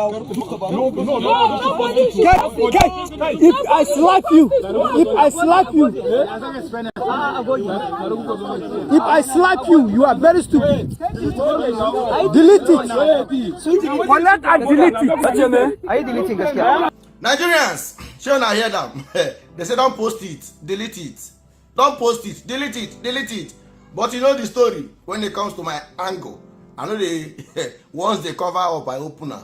If they cover, I open. If they try to cover, I open. You don't understand? Now why I did here, so I got you covered. So now, this particular video way that they watch, so this video here, because I go later allow her to watch the food. I not go to talk. This video now, the driver now from Maiduguri come out from. You don't understand? So now serving personnel of the Nigerian army, a soldier, now pack this weapon so, now gather this weapon, this cartridge, this bullets, load them for bag, give this driver to deliver. Now what you see so now soldier gather these cartridges and gather this bullets so load. Over soldier. Good morning, all my followers. Load down for bag, load down for bag. Good morning, all the freedom fighters, and good morning, all the Biafrans. Ototongeda tete you know hama, my followers. Put them inside this motor. Where be? If you watch on you come on another voice happened. If you watch on you that now all the soldiers had a send the eye and Igbo. All Pandamia and a send the eye and Igbo. Ne Wabusu Igbo. Ne Blessed we corral Ganu Igbo. All cover Gifa. None again. I had this driver to deliver, and the driver don't even know what he carry. According to him, you say no. You don't know. You understand? So make I agree with him, say no. But when I know as the story they be now, when it comes to insecurity or anything that has to do with security, bro, you cannot trust them 100%. But he say no, live like that. So now as a con they go, they come meet checkpoint. You don't understand? So this soldiers come intercept, come carry out their normal stop and search. You can come discover these cartridges. Like, just imagine with your head, say, these bullets arrive the destination where they send them go. Just imagine now with your head. That is more problem on top of problem. And the one people stop on AJ. Nothing will stop it. Continue until load that place. Or when you labor man and say stop in the video. And don't you say stop in the video? So the cartridge will reach this person decide is video. You will for one community. Imagine say this bullet arrive where they send and go.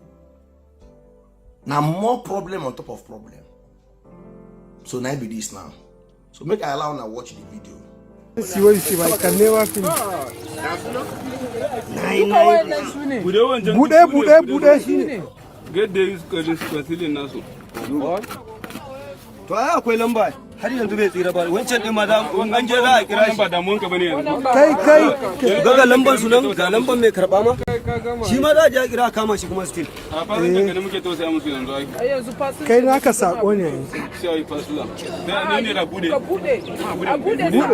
bude kada ka hada shi gefe da wannan a bude su yana da wayo doko abun da ka ce sai wannan akwai tun da ka daga ga ce wannan bayani ne nauyi kaga ni once ne wannan kaga ni once sake bude wancan ai ka bude wancan duk shi ne ai mu ba kasan na kwashi kai a insurgency zai kare insurgency can never finish ba ga maka ba ce bayan da ya ce sata moto bayan da za a yi Ibrahim ta insurgency zai kare ka duba ka gani wani suna suka bashi wani soja ne bashi message a Maiduguri ko a kai ba Galido ya 5,000 ne kuma ya that is why if they give you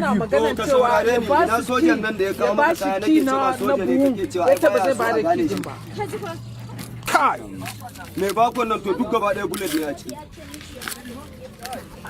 a gashi na an bude yanzu haka ana posting din abun duka guda duka ba kai if I slap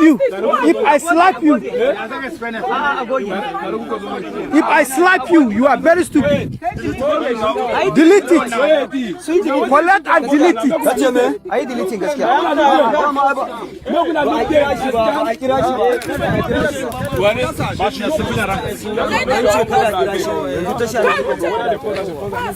Before they post it, if they post it, you they will bounce on you. See, Ibrahim, delete her.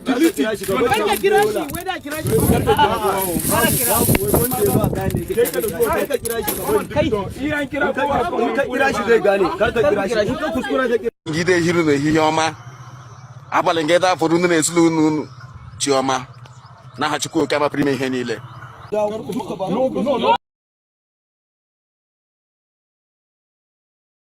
Okuna afuge.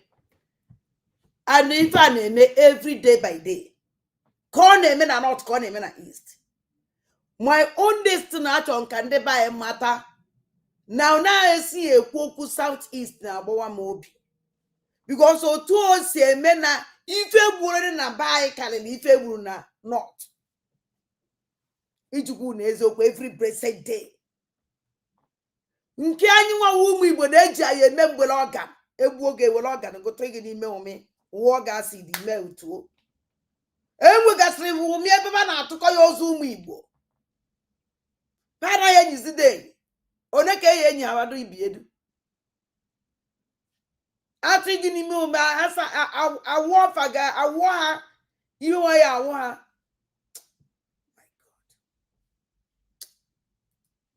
Isi mejugo. Isi mejugo.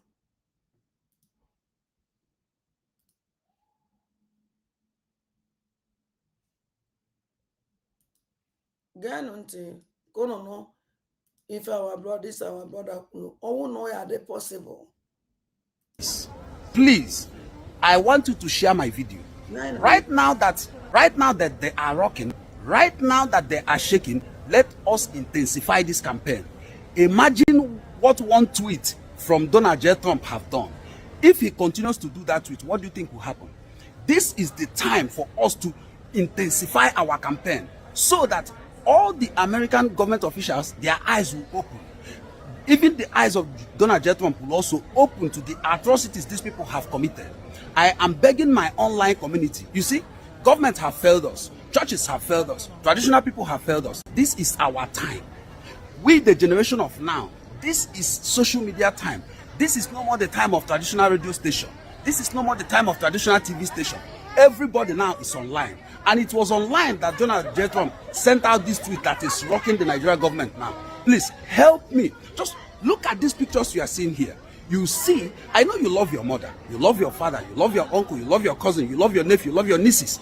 Imagine these people. What you are seeing here is not a stone. What you are seeing here is not a stick. This is a human being like you and I, slaughtered in cold blood because of their faith. You see, the so-called Christians should carry this campaign on your head. Now, all the cry that you have been crying, all the prayer that you have been praying, God have answered you through Donald J. Trump. And I volunteer myself as one of the voices that will keep on crying, keep on shouting until the right thing is done. Please, share this video. Let this video also amplify, this whole tense. We want it to get to the sky. The cries of the people have reached to God. Please, help me share this video. Let the whole world see these atrocities going on. All these people are slain just because of their faith. And now they are trying to swap this whole narrative. Would you let it happen? Would you let it happen? Please join me. Let us continue this campaign until they will come and do the right thing. And also, please, I want you to join me in this invitation. Let the American troops come right now. Let them come with the B-2 Spirit bomber they know all the places, they know all the targets, so that there will be peace. And please, shun those people who are telling you about America coming to take your resources. Do you have any resources? Exactly. Just be honest to yourself. Have you been in charge of that, your so-called resources? America will not do it for free for you. Nothing is free. All of you begging for handout, begging for something free. Nothing is ever free. Pay this price. It is better than you dying every day like a chicken. Just watch this video you are seeing here. Are you happy for these people? These people have family members. Some of these people now, they have lost their village in the hands of these so-called terrorists. Are you going to allow it to happen? Now that we have got this opportunity, let us not take it for granted. Please, join me, share my video. Share my video. Let us intensify this campaign. This is our time, and we cannot afford to miss this time. Share this video. Tag every American government official. Tag every American government official. Let us give them an option.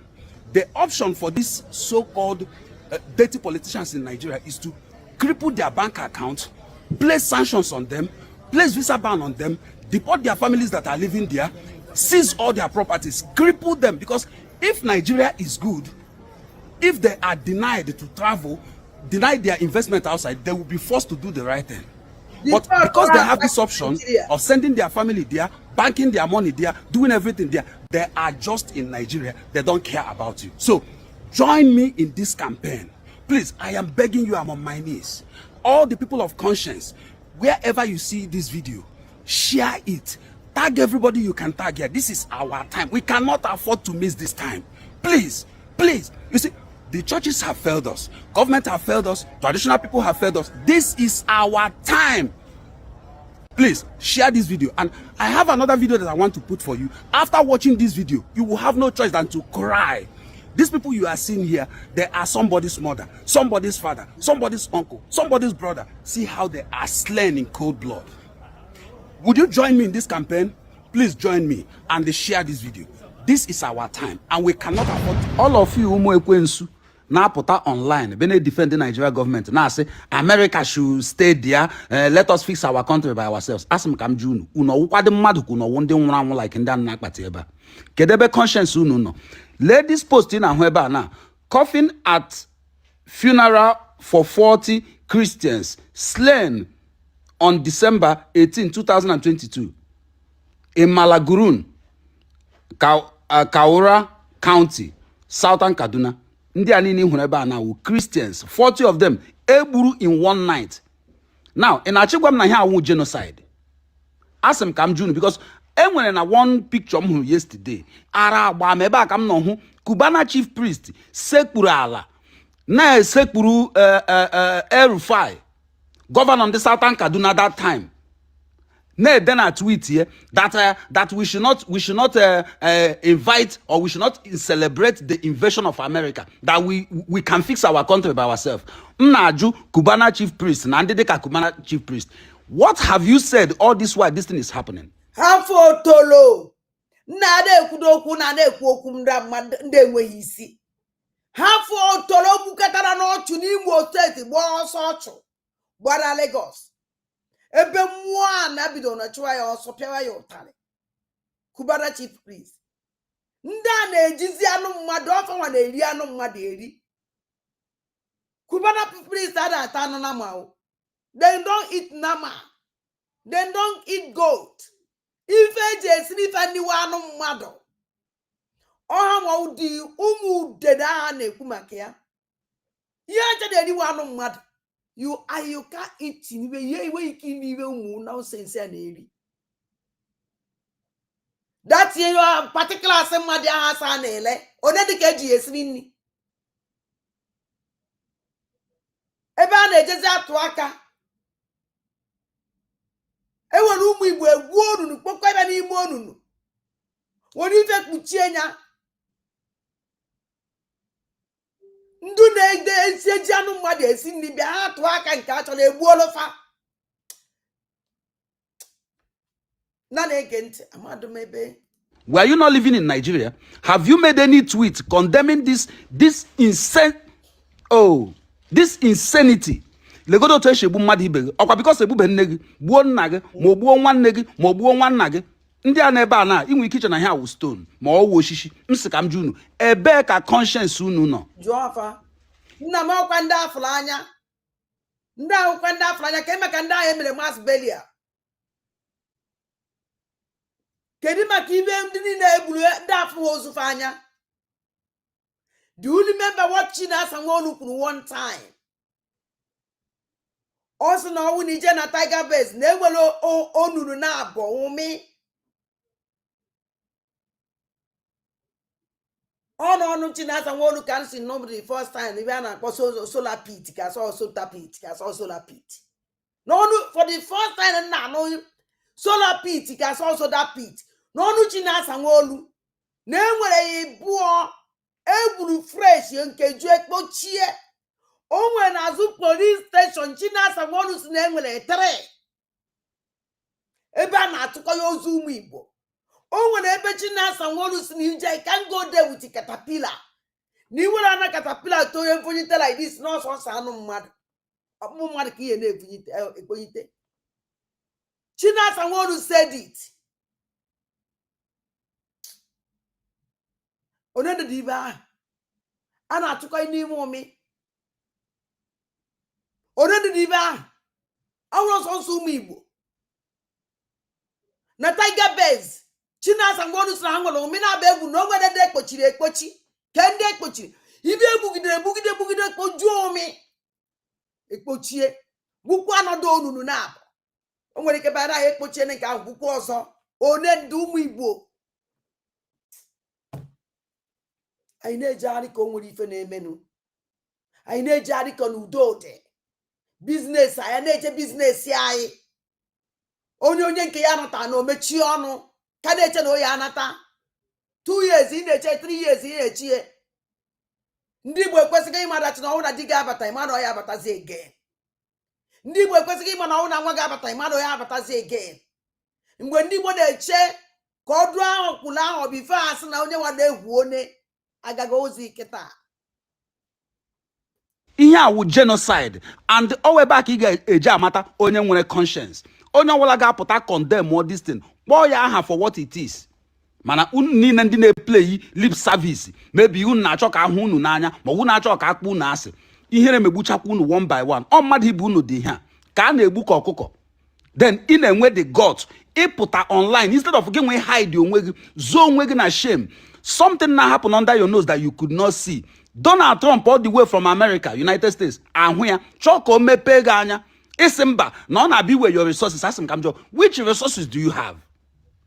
From toothpick to condom eji ana nwaanyị to aeroplane, onwe anything Nigeria na produce.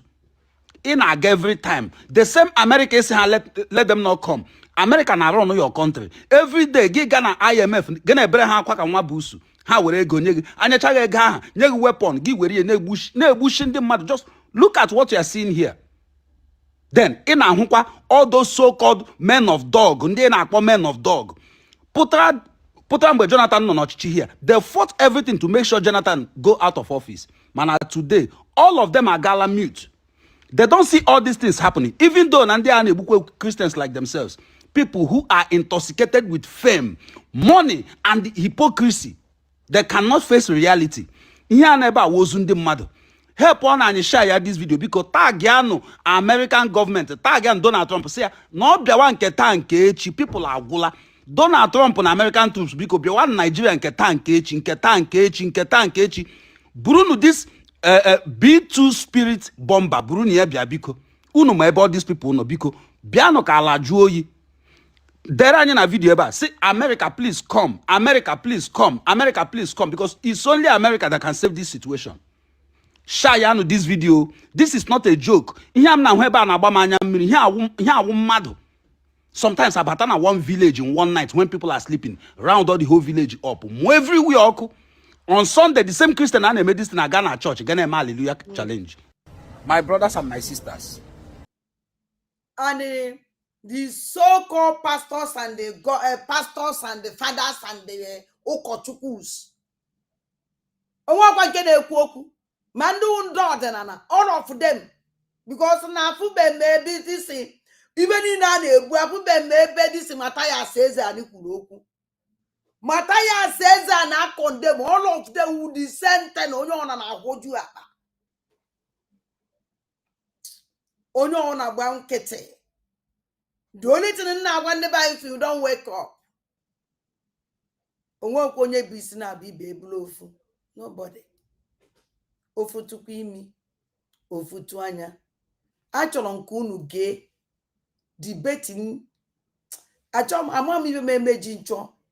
Inege. Yawo. My spirit. I don't like voice gumi. I don't know the reason why. Amana mi fe patara na try gomu. Ka nwe ike ihe gumi na-ekwu. The thing na anaghị ekwe m mana onye ma enyi na-esi na nwegodoro ife nchọrọ ka anyị ga-egodo ihe ọ dị ekwe m kịta a na-ekwu ibe niile a na-ekwu that we saw in the past few days, which of course you also commented about. Is there any link between that military operations and what we saw in the last few days?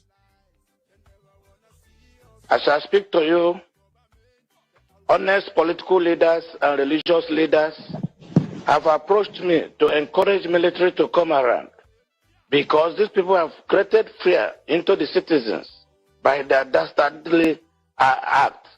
So it is not about the military. If anything, our people want the military around so that they can have sense of security and go about their businesses without fear of any molestation. But all right, this is Hope Uzodema. You know why I am taking you through all this video?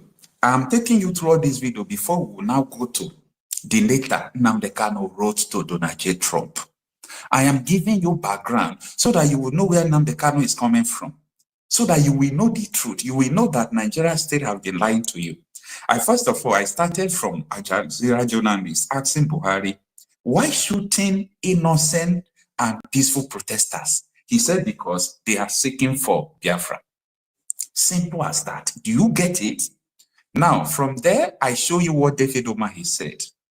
That Nnamdi Kanu's vigilante ESM, that they are supporting it because of foreign invaders in Igbo land. That they are these militias in Igbo land that they have come, you know, to kill people, to do all sorts of things, to kidnap. This is what David Umahi said, right? Now, from there, I move you to what this man, Hope Uzodema, said this first video. Now, let us move to the second video of Hope Uzodema. Stay with me. If anybody tells you that IPOB is the one killing people in Oluzon, it is not correct. Wicked politicians are sponsoring the killings in Olo. Last week in Oberuru, the APC ward chairman was killed in his house. The APC secretary was killed in his house. APC woman leader was killed in his house. I have cross-checked since the inception of this banditry. Not one PDP man has died.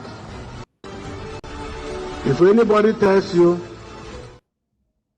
Now, I have,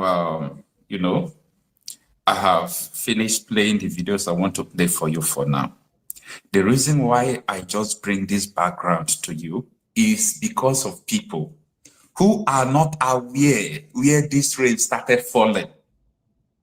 Because a lot of people will see the letter of Nnamdi Kanu that he wrote to Trump. They will say, no, Nnamdi Kanu, why should Nnamdi Kanu write a letter? Is it not his IPOB? You don't know the truth. You believe what they told you that this is the truth, but that is not the truth. So I am telling you that look at world governors now. This is not Okocha Happy myself talking. This is Hope Uzodema talking. This is Dave Umahi talking. They are saying that Nnamdi Kanu was... Now, I happen about because here our live program here. Come here, Mr. Babatawande Mad. Only if I can show now. Only if I can show now. I can go down to this our blood.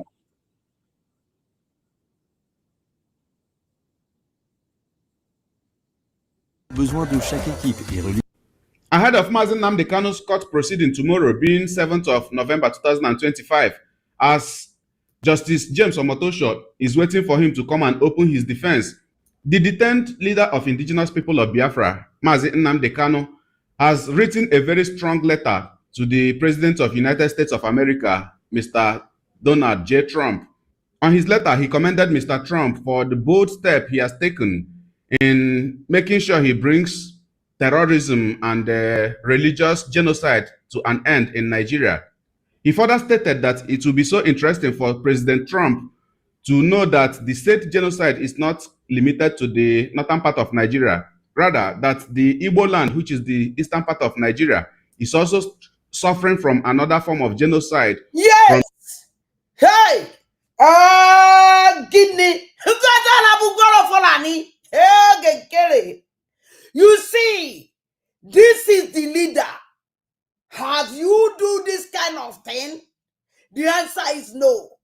Have you? No. The only thing you know that's money. Money. Money. Our leader Mazi Nnamdi Kanu from pleasing, from Nakadi DSS, getting to 5 years. Where did this kind of letter? Go back even na chokemwe. Get on your who will talk?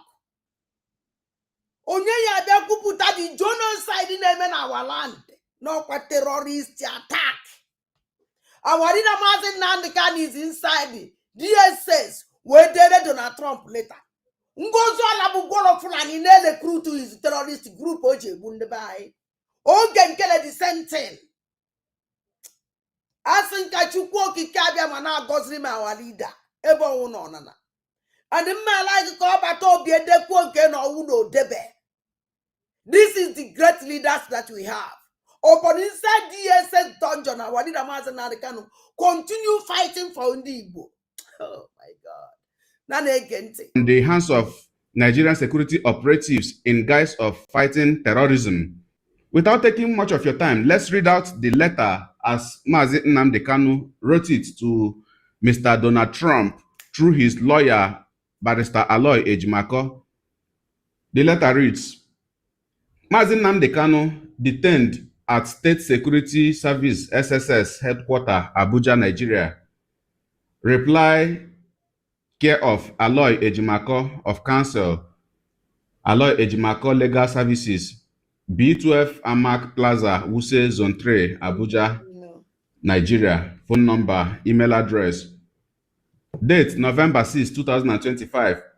His Excellency Donald J. Trump, 47th President of the United States of America, the White House, 1600 Pennsylvania Avenue, Washington, D.C., delivered through Embassy of the United States, 1075 Diplomatic Drive, Central District Area, Abuja, Nigeria.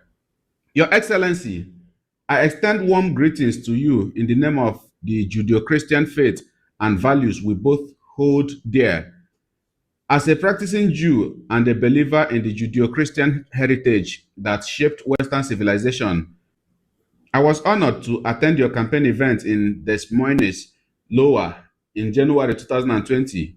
Your bold declaration on October 31st, 2025, that the United States is prepared to act militarily and cut aid if Nigeria fails to protect its Christian population has ignited hope in the hearts of millions who have been abandoned by the world.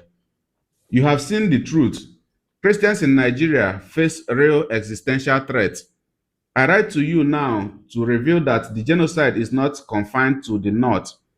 It has metastasized into the Igbo heartland, where Judeo-Christians are being systematically exterminated under the guise of counter-terrorism.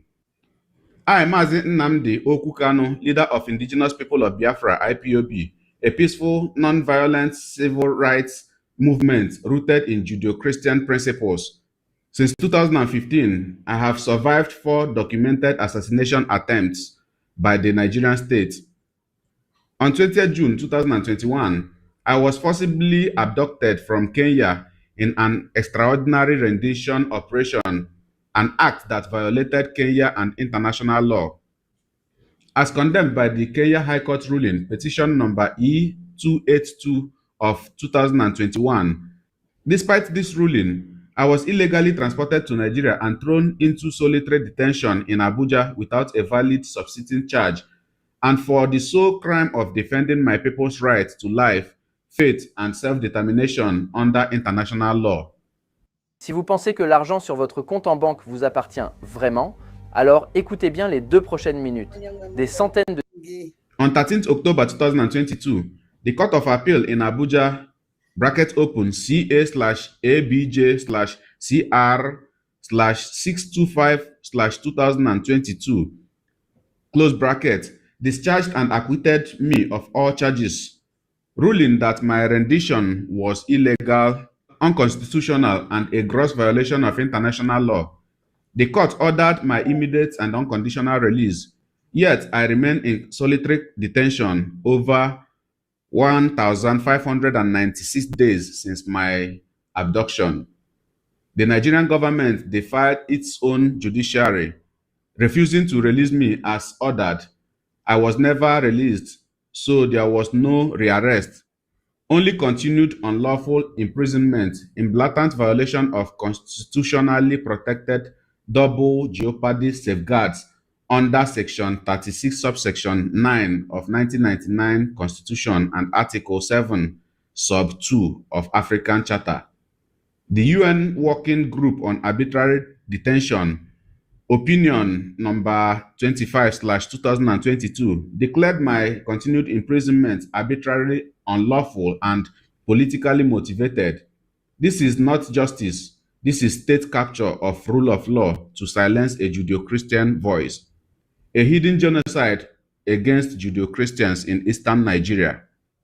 The same extremist-backed forces you have condemned in the north, Boko Haram, ISWAP, Fulani militia, operates with state complicity in the southeast and Igbo-speaking territories of Benue, Kogi, and Delta. But here, the Nigerian military itself is the primary perpetrator, shielded by a false narrative that blames victims. The atrocities are irrefutably documented. Number 1, Nkwo Biafran Heroes Day Massacre, 30th May 2016, Amnesty International 2016. In quote, at least 150 Christian worshippers killed, bodies dumped in rivers. UN Special Rapporteur. I said this thing yesterday. 1 year, na stadium every man got mandatory. Yesterday, come to yesterday, I think yesterday, yesterday, Neti. Na sindeburu na endeburu na Nkpom, andeburu na Aba, mandaturu na Ezuliva.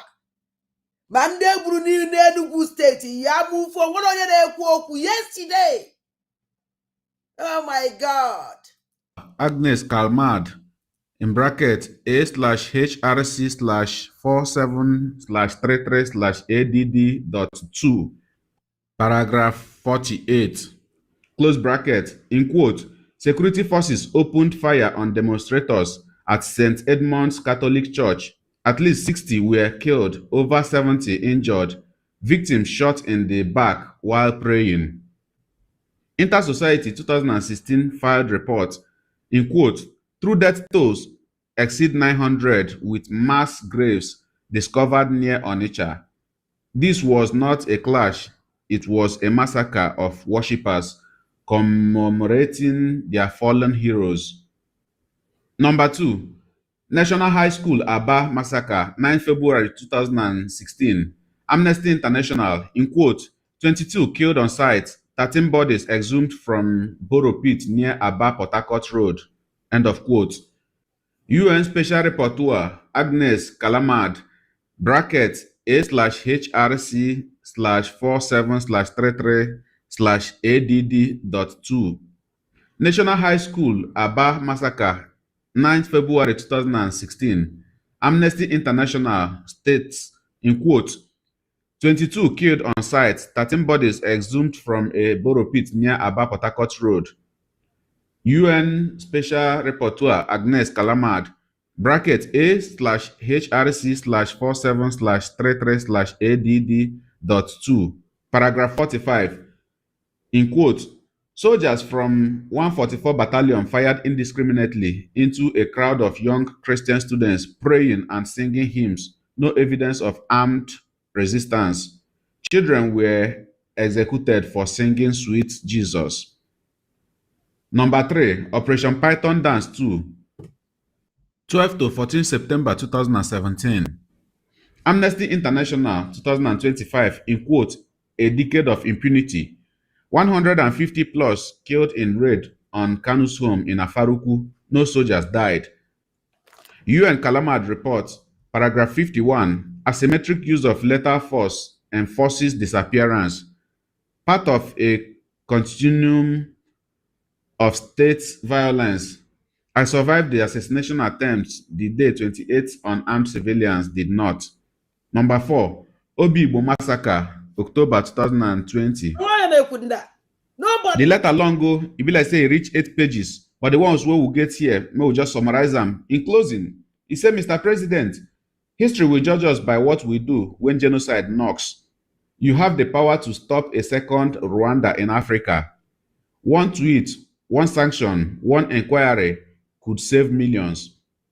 I remain steadfast in peace, faith, and non-violence. Even from a prison cell, IPOB rejects every form of violence. We seek only justice, truth, and freedom. May the God of Abraham, Isaac, and Jacob, who delivered Israel from Pharaoh, grant you wisdom and courage to deliver his people once again. With deepest respect and urgent hope, signed, Mazi Nnamdi Okukanu, leader, Indigenous People of Biafra, IPOB, prisoner of conscience, DSS custody, Abuja, discharged by... Imaginez pouvoir créer n'importe quoi, rien qu'en y pensant. Voici Base 44. Court of Appeal, 13th October 2022, released order disobeyed, 4 times survivor of state assassination attempt. Now, like this, where the leader of Indigenous People of Biafra, Mazi Nnamdi Kanu, take write the letter where in write to the President of America, Mr. Donald Trump, and they submit the letter through the American embassy where they for Abuja. If you ask me, I go say this whole thing is getting more interesting day by day. Yes, so. And when I know say, like say yesterday, I be 2 days ago, you get one statement where they credit to Nigerian government, where they say na IPOB they go spoil Nigerian name for American government. Yeah. But then the question why I can't they ask be say Nigerian government say IPOB na terrorist organization. Come home as in Nnamdi Kanu for how many years now? Now, the president of America, Donald Trump, say he won't come fight terrorists within Nigeria. Mazi Nnamdi Kanu and the people, they rejoice, say make Donald Trump come. Exactly. The same government will say Mazi Nnamdi Kanu and the people, na terrorists, na them can't they fear, na them can't they worry. I can't they ask what thing they happen. Abi get what thing una never tell us for this country. Now, another reason why I say the whole thing is getting more interesting now be say, no be only this letter be the real thing where they happen now from the part of Nnamdi Kanu and the part of Biafran agitators. This man where you see here, his name na Gunter Fellinger. The man a very big name for Europe. As you can see on his X account, where be formerly Twitter, they state am there, clearly say, the man na chairman, Austrian Committee for NATO Enlargement for Austria, Ukraine, Kosovo, Bosnia, EU, and many other countries. Now, the man don't bust out for this case of Mazi Nnamdi Kanu and the Biafran agitation. Say he won't draw the attention of American president to the agitation of Biafra, to the plight of the people of Biafra, who don't suffer for so many years under Nigeria. He say them will be Oyibo don't disappoint Biafrans in the year 1967 to year 1970, but say for this 2025, say they no go disappoint Biafra again. Make it no be like saying me talk am and I know say too much talk, no the full basket. So it go better me you carry that your chair, come close, just sit down, me we chook eye. For the video, me we hear from the horse's mouth where be Gunter Fellinger Jan. Kampotakwano. Dear Christian in the whole world and dear American President, dear European Union. This is Gunter Fellinger Jan speaking. I'm calling here from Vienna to recognize the Republic of Biafra. Biafra in ex-Nigeria, Nigeria, to my regret, and this is a non-working state, and they have committed genocide in 1967 to 1970 against the Christians of Biafra and the people of Biafra. And now they are all well, since the last 15 years, living in terrible conditions. They are often led for some jihadists to kill them, and there is atrocities about atrocities. And it's much better for the people of Nigeria if Biafra becomes their own state, and they can sort out then inside Nigeria the other issues, or maybe there will be other regions which are better off in this non-working state of Nigeria. So ex-Nigeria must start with Biafra, and the international community, contrary to the 1960s and 70s, must support the independence of Biafra Republic. In the 1967-90, that tragic years, the West was at its weakest. There was the Vietnam War, and tragically Nixon, who was positive for the people of Biafra, but he did very little, and I want to apologize for his failures. And I want to especially criticize and also apologize for the Imperial UK and French governments who were actually supporting, due to all interests, Nigerian centralists' crackdown on the poor people of Biafra. And we, as Christians, as Europeans, should absolutely stand with Biafra and support them. And that's why I call on President Trump and on the European leaders, Ursula von der Leyen, please, I beg you, I pray, recognize the Republic of Biafra. It's no need for military intervention or these things. Just do the political steps of recognition of these poor people to have their own state, to live in security, and of course then recognition goes with the ability to be recognized and also to defend yourself. It's much better than having a military intervention in Nigeria, having the Biafra Republic equipped and armed to be able to defend herself against the potential invasion from the Nigerian centralist forces of that failed state.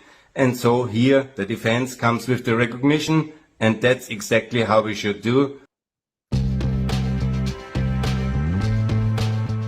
L'installation d'Aquassin est très... Biafra Republic, please my friends, I beg you, recognize it and build a strong, viable state, part of the free world, and that's what I call the Fellinger Doctrine and also the Fellinger Economics. Build a decent state, part of the free world, no BRICS, but OECD, no kind of alignment with genocidal Russia, but alignment with America, with the European Union, with the free world.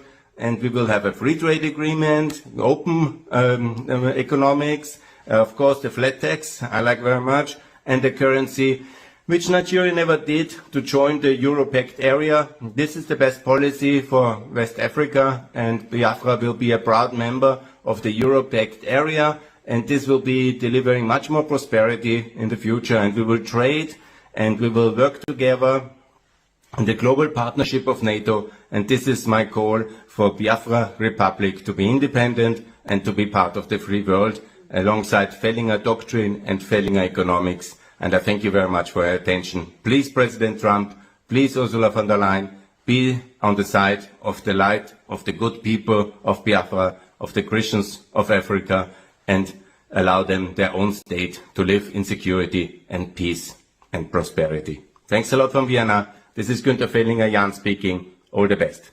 Bye. All right. Shebi, you don't see him as me to take him. You where they watch me, it go make better sense if you chook mouth for the matter by dropping your opinion in the comment section down below. May we know what you carry for mind. I'm not here, we go draw the curtain for this part. Now, I want to go out, God. Adam Agono, na iwe mmeri, na we, aye mmeri. Ana m agwa ya ụnọ. My problem na m agara school. My problem na m agaghị akwụkwọ ndị be Eliza, akwụkwọ ndị Britain.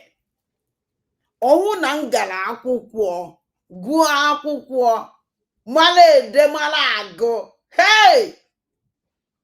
O nwere onye mma ayọ biko, o nwere onye mma akpọ. Iya walida mazin na the kanu melewu ayele ne me sinsi ti jara. Mana ma me da mama no. Ola jive.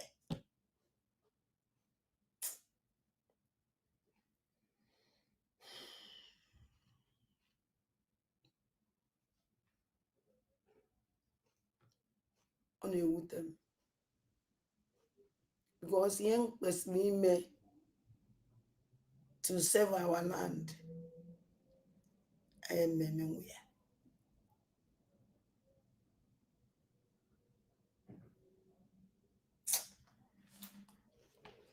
I'm making our leader. Who take so much risky. By you higher punish where inside DSS. Then we punish him again. And as also no problem. And let me tell you people something. Later our leader Mazin and the Kanu there. Save life. Number one. Was a one that was made by our leader Mazin and the Kanu. And they have Bonya. Okovago. Young was our leader. Was it? Kaya nya our leader Mazin and the Kanu maximum security now. Yes, so even any go has security already. Because I know that now, no but an court. On a bear na quake and them mad bear and so. The quake and them mad bear and so no quake and them mad even turn about all they can end them mad and a very here. They could do coke in anybody, quite them mad bear and so. Adam happy when no ya. Because now I'm go that's an answer good there. And then I made tea and that is and 13 piece that is in PK. How to see all these useless criminals in the Jamfia and the threats are going to be our leader. Ndunachi our leader kanko. Akabanko. Kama will continue their criminality, atrocities. Ungozo la bezes na one of Nducholi Ibu our leader. Ogen Keres na one of Nducholi Ibu our leader. All the DOS criminals, so that Nducholi Ibu our leader, can continue their criminality. All these governors and senators, all the criminals, can't continue can't come because any channel for no before. Let's say the Fulani, Ban and America loon, na Britain loon. Or go ya won't catch each other by flight in Awala. Anama America, let them investigate in Gozala Beze. Let them investigate Ogen Kelly. These two people, investigate them. Investigate them. Investigate them and come here and see me. Has a cause genocide. Name our land. Ngozola Bez is a part of it. Ogen Kelly is a part of it. Let the medical investigate Ngozola Bez and Ogen Kelly. These two people, investigate them. Akwa mmiri na onu wole ekue. Asaka ndo ti aga na ikpe. Abia kwa akpa wi yo. Can investigate because van ndo tie. Investigate all of them. Oya kamaji gbara papa papa. Because my vow go that na ye gbo abata obi ani me prison. That vow. Mana ye bu chifa, bu akafa, bu yukufa ni ibefa. Obi do kwa mma chokwa mi ji we mechi this program.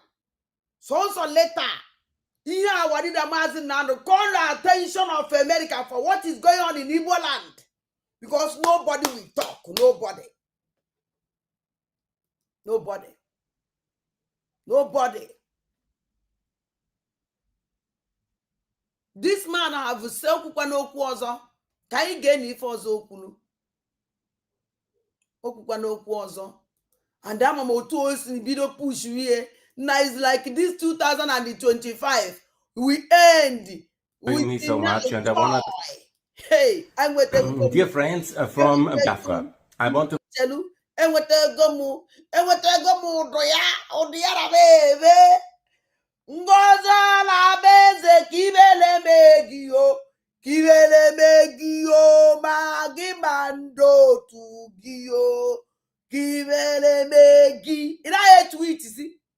Nobody see tweet and goes all about Goro Fulani.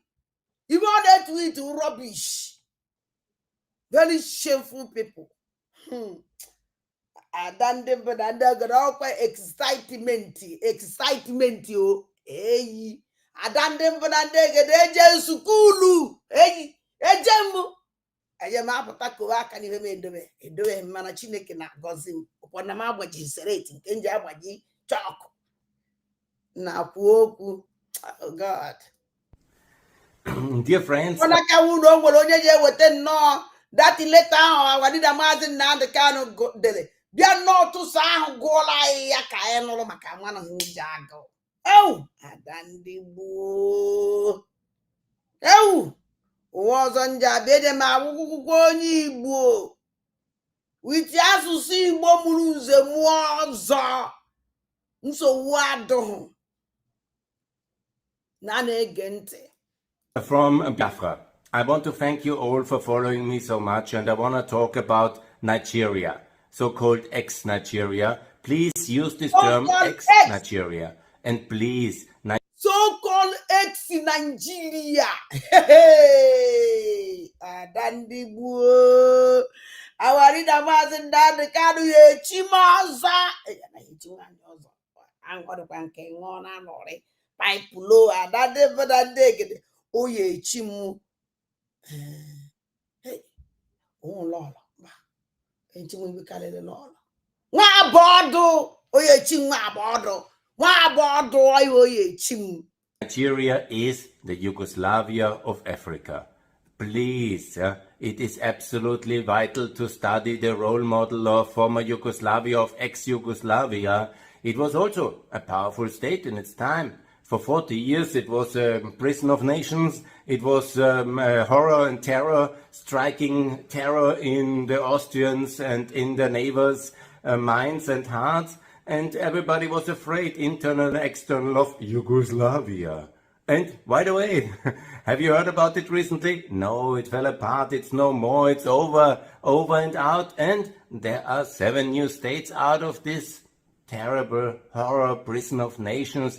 The ex-Yugoslavia, the ex-Nigeria, here's the parallel. Also, when there will be more states developing out of ex-Nigeria, like Biafra Republic, similar to Kosovo, it will be wonderful to have it, and you will be living much better. And this I can only recommend you to follow that role model. NATO-led intervention, support measures, independence referendum, Fellinger economics, Fellinger doctrine. This is the way, and it is already done in Kosovo. You can do it as well. It works very well. The American support is, of course, essential, and you have it with Ted Cruz and the president yesterday's message. And then, of course, the Declaration of Independence you did already. Now it must be internationally recognized and then, of course, established. Yeah? If you have to fight for, like the Croatians, that will be necessary. If you have to fight for, like in Kosovo, it was peaceful. It was peaceful, and that was maybe the moment to have the Ibrahim Rogova for Biafra, and then to follow in that direction and to resist against the Nigerian state institutions, and always to use the role model of ex-Yugoslavia and breakup, because it has led to the prosperity of the new countries which are now in NATO and in the EU. Slovenia, Croatia, extremely successful countries.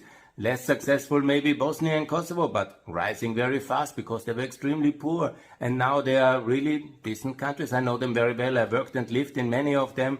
And this is the role model for ex-Nigeria. It will be much better. Because why? You have a state which you like. You share the responsibilities. It will defend you. And you can live in and invest in prosperity. And there will be no harm done to anybody in Biafra. And that will be much better, of course. Then you want to invest. You have the diaspora investment. You do all the mechanisms which we have done in Eastern Europe so successful in ex-Yugoslavia. We know exactly how to do it.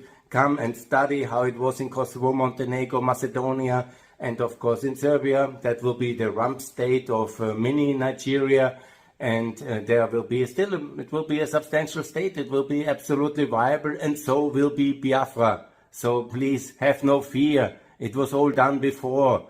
study the role model of ex-Yugoslavia for ex-Nigeria and work for freedom, and study what was done in Kosovo by advisors like me, and it was very successful. And it can be the same for Biafra. The time is now, freedom will come, ex-Nigeria is coming. Please recognize the Biafra Republic. Thanks a lot from Vienna. Bye.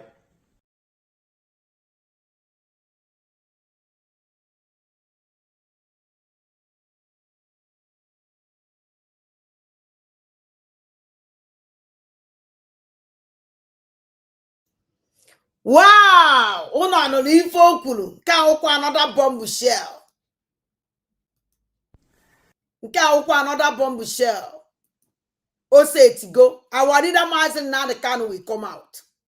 All but Obia will come out. All the could do what you were the church chow me. Onyega bwebu njenjere kije adaga bwebu njenjere imana onyega bwebu ikukunaga bwala bwebu omudo onyega bwebu onyega bwebu Imano nega bala megu asibulo biga bala megu ho abala megu umajana ga bala nu megu umunem. God is great. How all this propaganda say I do everywhere. Now we day here. Yesterday I cried out. See, Kedifa no one on your jekun, if any name I buy, no IPOP, and when you keep it up, you need Buruna stadium, you Burman de Buruna Abama Saka, de Burma, or even no one on your Decala Santa massacre when they go. Manda to coordinate Zuliva. Nobody is talking. And how does they concerns on a not? Onya kanji wes 191. Keriafiana Lolo de Neka Chimezie. Isn't in an investigation. What can this is the time. You will put in female an investigation. What try the world? Body. No way. Or when if you were put on when if I flow. This is the time investigation. I call on there and do a choosing. Over 100 that they're not choosing. The DOS will organize the protest. Panchani in a year our leader Mazin Nandekano. A Western as almost 200 and the one calf Rosiana. If you call us entering in a Moja Pokochaga, but to Siozu. And nobody's talking. Bring it out. Thank God our leader Mazin Nandekano still inside DSS dungeon. Now fighting for my job. Now fight. May God bless him. May God give him more long life. Our leader Mazin Nandekano will too. Only can saw this rubbish zombies here. Goes all our best and I'll get killed. For nature did that now they keep Biafra. What like a for nature now United Nations want to recognize the Biafra. I have power did a master Nandekana the DSA dungeon. Half of a Toby and I can do prison in the Finland. Well, I say, well, a key. Yeah, terrorist woman. No watch on a buy.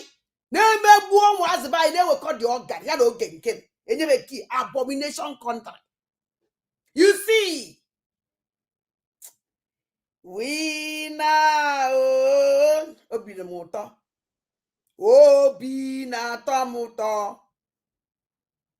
I'm uncle the Madune work when you were at least can look happy. Every mangale and I'm one of me also marketing ye. But I told me anything years spoiling my night this night. No, I told me I don't want anything years spoiling my night this night. I told them anything years spoiling my night oh this night oh mba. Even jeba kanko. Achọ m play ibe ma gumi ka ime ya na rise. Mana ụmụnne ụdị joy dị na-arụ kịta. Ụdị joy dị na-arụ. In fact, achọrọ m ikwu pim. Let me sleep with joy and a smile. Ibe kwesịrị ewu. Because all these people do genuine. All have the genuine. Only America na-eme ihe ọ na-eme kịta ka ihe afụ ngozi ọla bụ golo Fulani. Ebe ọ na-achọ ndị na-recognize ọ na-achọ Biafra. Awụibe awọrị da maazị na ntị ka dele ofe nwa ndị kwesịrị ịdị elu. With the proof and the figures, pictures everywhere. All the genocide that happened by the picture is everywhere. Picture is everywhere. But nobody is talking. Nobody. Only wanna keep us silent. Whenever you see you just watch on Anambra na 8. Tata again. Saturday. Plan by the book I see when you wipe on Anambra away. Buja Siafa. I'm going down Anambra to vote. That governors nonsense, governors criminal vote. Only one and all na be. It will vote, it will vote. Nda, ya ma ye will kwa nyo ofu another nonsense. It all of a vote how we know. Ya ye megi, ka ye megi. It all of a vote how we know. Iba ba ye megi ka ba ye megi. Okwa for saludo no to ya vote. Nena anya obucha chana nda Anambra. Wokona to wele be mgbeloga. Imagine no na atore here. Ọkwa otu ogbugbu aka oyi egbukwa ndị Anambra were kwakwa ya mekwa mgbe n'ọgan the same time. N'enu ọpụ ụzọ alụla ana. Owin election nke bụ owin nke bụ owin ọ naghị egbu ndị Imo steeti. Ọ sị ka surprise ndị Imo steeti. Na ndị Imo steeti fe ajọ mmadụ. At least ka surprise ya fa.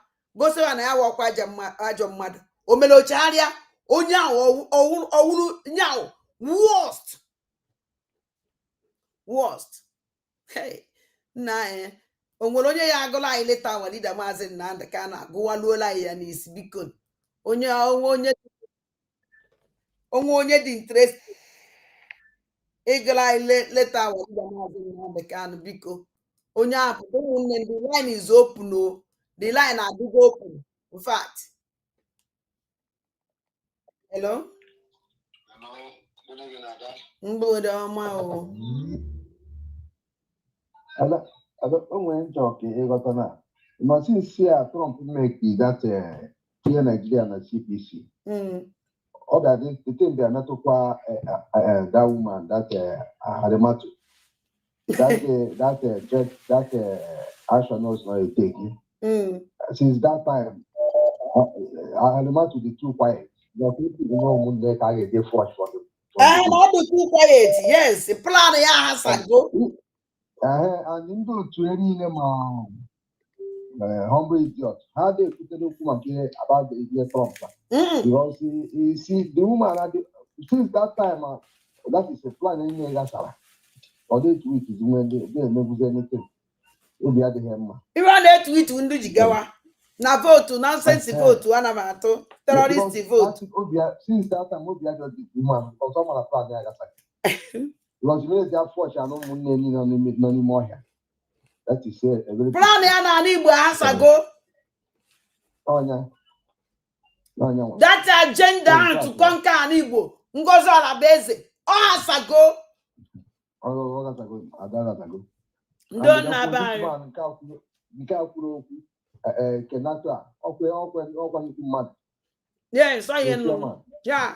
And then goes on a book of Fulani tweet to Ivokulo. She didn't tweet it though. Are you happy? All those things in now, or are you happy at all? I don't know. Are you happy? Don't know. Thank you. Don't. Hey.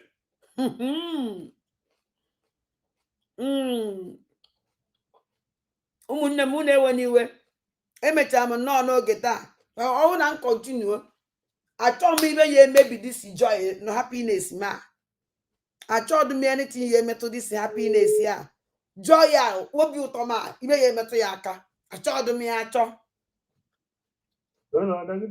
nna abịa mgbede ọma adị m mma ọnwụ na m nwere akpụrụachị ya kịta mgbochicha ya n'anya mba ihe jikpọ ị na-achọ ya na-agụ the letter gụọ n'isi o were somebody o were program sendoro now onye ahụ gụrụ the letter ọ gụrụ ya n'isi mba chere ka anyị jee na leta ahụ ndo na-aba chimgozie ndo chimgozie ada na-asa ada ndị bụ na ndị egede jee skuulu ụmụnne m chere no anyị jee nnọọ na leta ahụ ọ dị mma anyị bụ ibe agụrụ ebe ahụ anyị jee nnọọ anyị dị nnọọ mma ịma ibe agụrụ nnọọ na leta ahụ ka anyị jee nọ na ya ụmụnne m nweenụ ndidi ka anyị atọ m iche atọgbuo m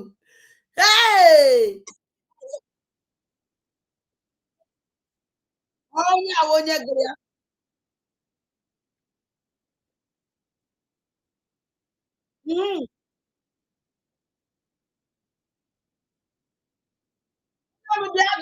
ịgbanye data gị asị nke a bụrụkwa nke a na-asị madam niile ekwuka nne m kwube nsogbu adụ ọnwụ ha na nke ahụ enyere agbara ya laịsensị ihe abụọ bụ idiot gụọ ya kai telivishọn Rosalinu mba ọ na-aga ụdị ya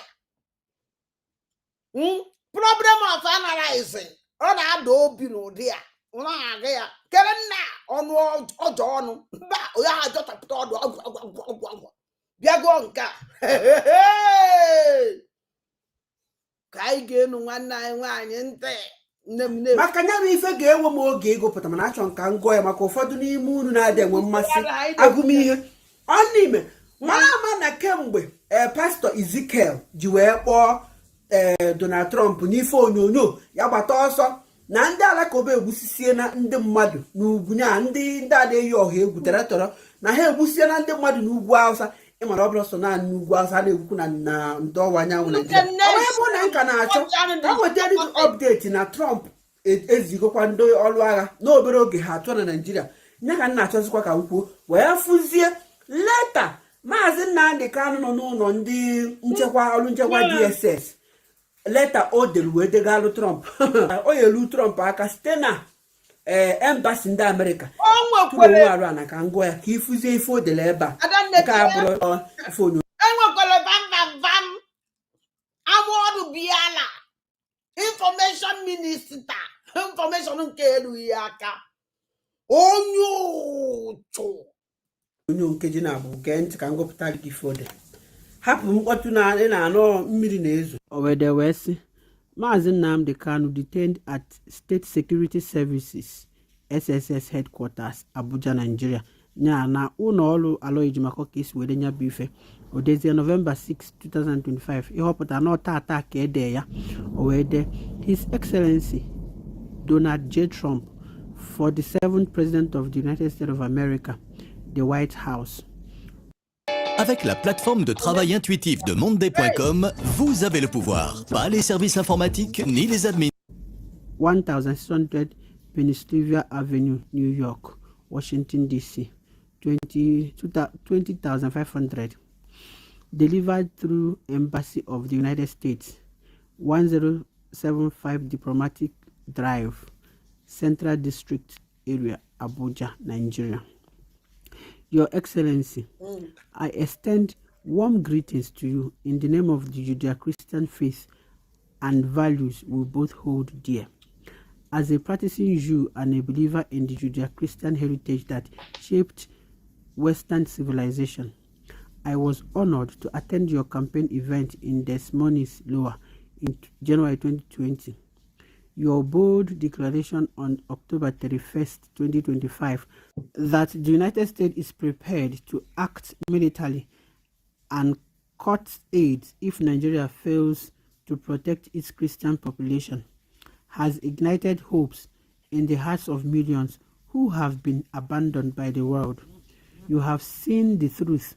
Christians in Nigeria face an existential threat. I write to you now to reveal that this genocide is not confined in the north. it has metamorphosed into the Igbo heartland, where Judeo-Christians are being systematically exterminated under the guise of counter-terrorism. I am Mazi Nnamdi Okukano, leader of the Indigenous People of Biafra, IPOB, a peaceful, non-violent civil rights movement rooted in Judeo-Christian principles. Since 2015, I have survived 4 documented assassinations attempts by the Nigerian state. On 20 June 2021, I was forcibly abducted from Kenya in an extraordinary rendition operation, an act that violated Kenyan and international law. As condemned by the Kenyan High Court ruling, petition number Keneko, despite this ruling, I was illegally transported to Nigeria and thrown into solitary detention in Abuja without a valid subsisting charge, and for the sole crime of defending my people's right to life, faith, and self-determination under international law. On 13th October 2022, the Court of Appeal in Abuja, Okwafa case number, discharged and acquitted me of all charges, ruling that my detention was illegal, unconstitutional, and a gross violation of international law. The court ordered my immediate and unconditional release, yet I remain in solitary detention over 1,596 days since my abduction. The Nigerian government defied its own judiciary, refusing to release me as ordered. I was never released, so there was no rearrest, only continued unlawful imprisonment in blatant violation of constitutionally protected double jeopardy safeguards under Section 36(9) of the 1999 Constitution and Article 7(2) of the African Charter. The UN Working Group of Arbitrary Detention, opinion number 25/2022, declared my continued imprisonment arbitrarily, unlawful, and politically motivated. This is not justice. This is state captured of rule of law to silence a Judeo-Christian voice, or say a hidden genocide against Judeo-Christians in eastern Nigeria. The same estimates-backed forces you have condemned in the North Boko Haram, ISWAP, and Fulani militants operate with same complicity in the southeast and Igbo-speaking territories of Benue, Kogi, and Delta. But here, the Nigerian military itself is the primary perpetrator, shielded by a false narratives that blames victims. These atrocities are refutably documented. Number 1, Mpo Biafra Heroes Day Massacre, 30th May 2026. Amnesty International 2026, at least 150 peaceful Christians were buried. 150 peaceful Christian worshippers were buried. Ozufa dumped in the rivers. UN Special Rapporteur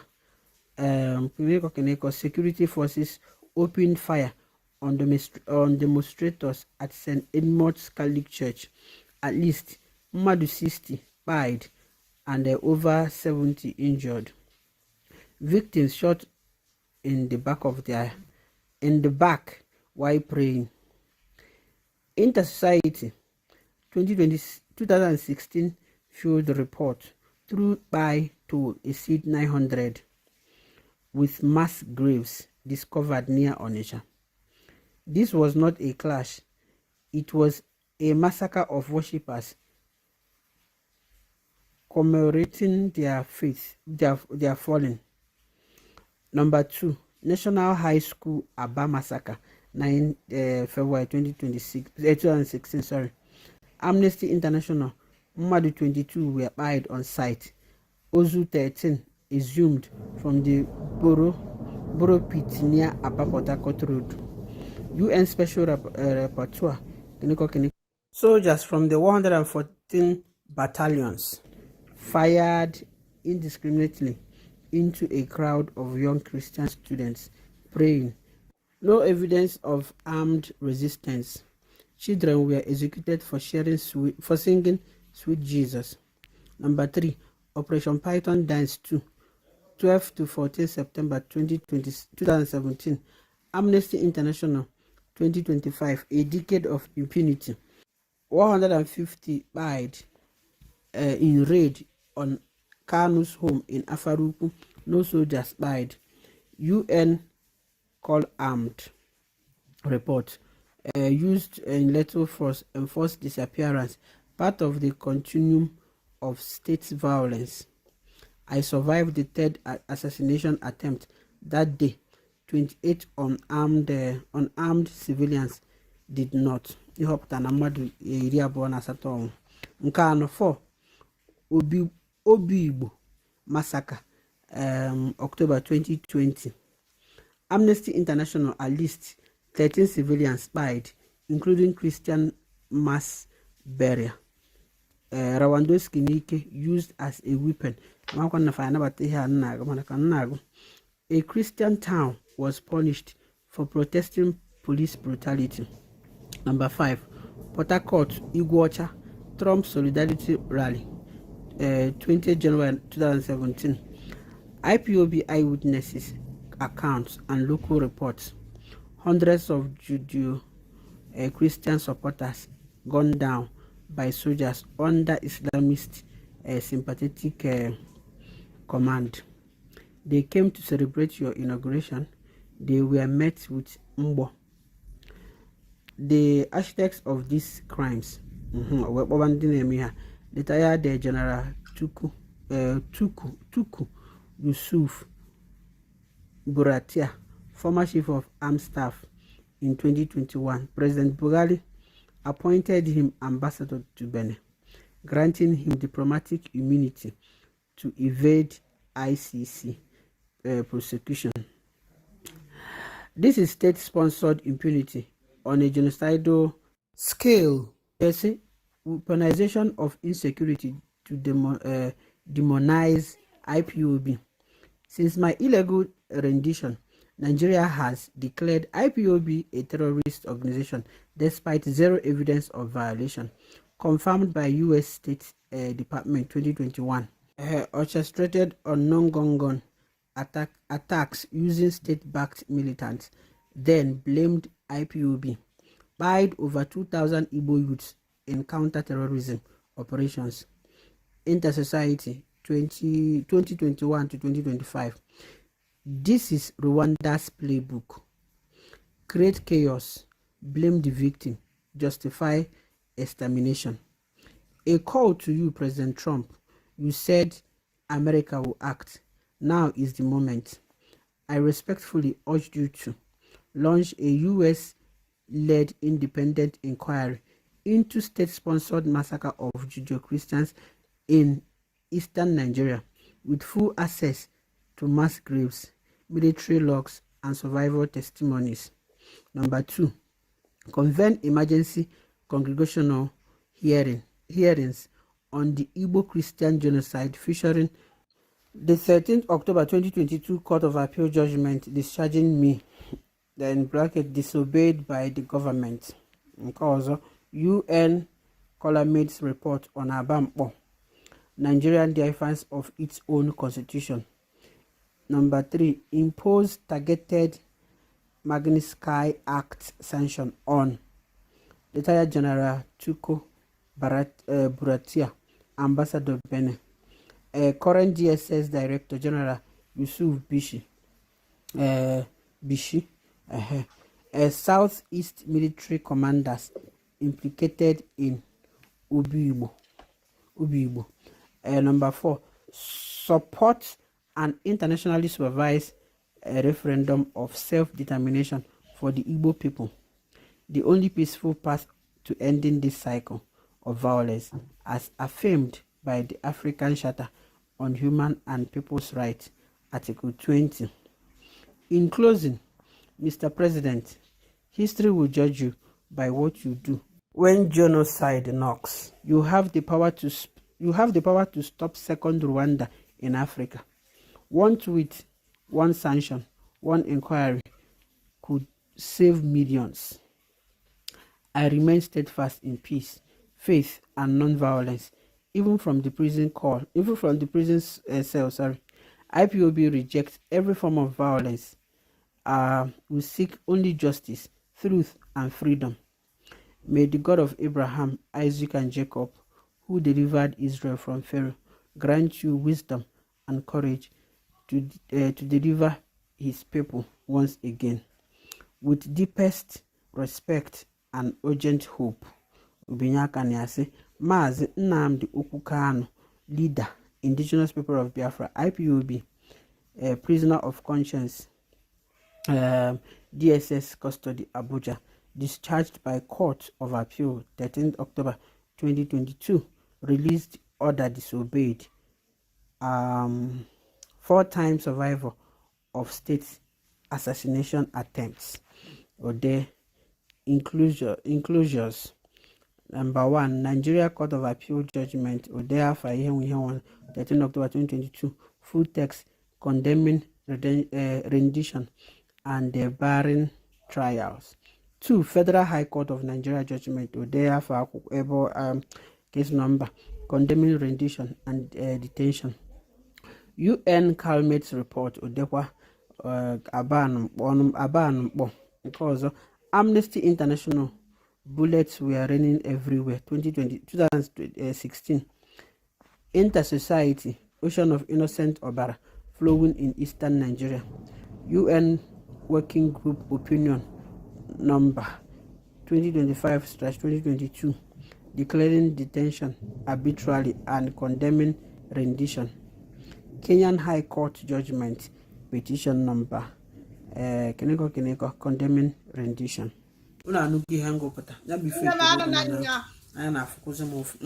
Oh ya no nenu yaketa. Anya Mazi Nnamdi Kanu degolu. Ndo adanna ja Ndị onye isi na mba Amerika ozugbo ekwu ya ka ọ na-abịakwa na Naịjirịa si na ọ na-abịa ijekwuru ndị Hausa ndị Boko Haram na ọ bụ naanị Boko Haram ya bịakwuo na ala Igbo jụọ ajụjụ n'ụlọ ụfọdụ ndị mmadụ egbugasị ịghọtago ndị egbu na mkpọ ọgwụ sisi ha ncha kere bụ n'obi gị n'efu ụfọdụ na-asị na ọkara ide ihe a kemgbe kedu ihe ọ na-edezeri ya kịta ụfọdụ na-asị na gbagbuo onye a na-ekwu enu otoro gbagbuo onye a na-ekwu okwu ahụ ụmụ amụsụ ndị emete ndị a na-ekwu okwu a kedu nke ha mepụtara kedu ihe ha mepụtara ụmụ ala ma jiri babi ya la ekpojasịrị amụrụ kpojuola ka Biafra bịa mmeji mkpọkọwa stone niile isi maka mmejeje ebe ma na-alụ mma agwafa ka nje na anọghị ma wee custom old woman ebe a na-eme paspọtụ ebe ahụ identity card paspọtụ mụnwa ya anọchi n'ụzọ ebe a nke ma na-anọfụ ka esi eme DNA ndị Igbo nwere the sentence ọbala ndị Igbo na ọbala Fulani awụ n'otu ba kama ya ama na nwere nketụ na Biafra ana Igbo mụrụ nze m ọzọ wee golden land Igbo onye esi na egwu gwọkọta ọbanye hey ụmụnne m ọwụ na ama na obi na-atụ n'otu o si asọ m adanne atụkwa nka nkene ngụ ndo n'ihe gụrụ atrịsị eje m akwụkwọ eyuzugo m brain gụ wee gụọrọ nya ụmụnne nnukwa n'ibe ịgụrụ ọkwa na ọgwụ n'aka o kwesịrị isi were dọ eyuzugo m brain gụ kịta fụlụ ọnụ gị were omere ọnụ m otu o kwesịrị ịdọ adanne otu a ka o kwesịrị ịdọ ndị sị na m eje skuul ama asụ oyibo ama agụ English kwa ebe na aka o si wee gaa ụmụnne m line adụgo opunu go line yeso ampom obi nya Nwanna bayo obi atọwugo m. Agbara m ọsọ program. Adị m mma nwanne m obi atọ ka m. Agbara m ọsọ program maka chọọ ibe ya akpasị m iwe. Guys, Adanne, ị na-agbalị ọ dịghị izi. Ọ dịghị izi. O dipendịrị ndị a na-agba. Maka ndị be anyị bụ akwụkwọ na mkpụrụ hatred n'ime ha. Onye kpọgodo ha na-amabaghị ime olu. Ha na-eso onye a ka atụrụ akpọ aga ebe a na-egbu ya.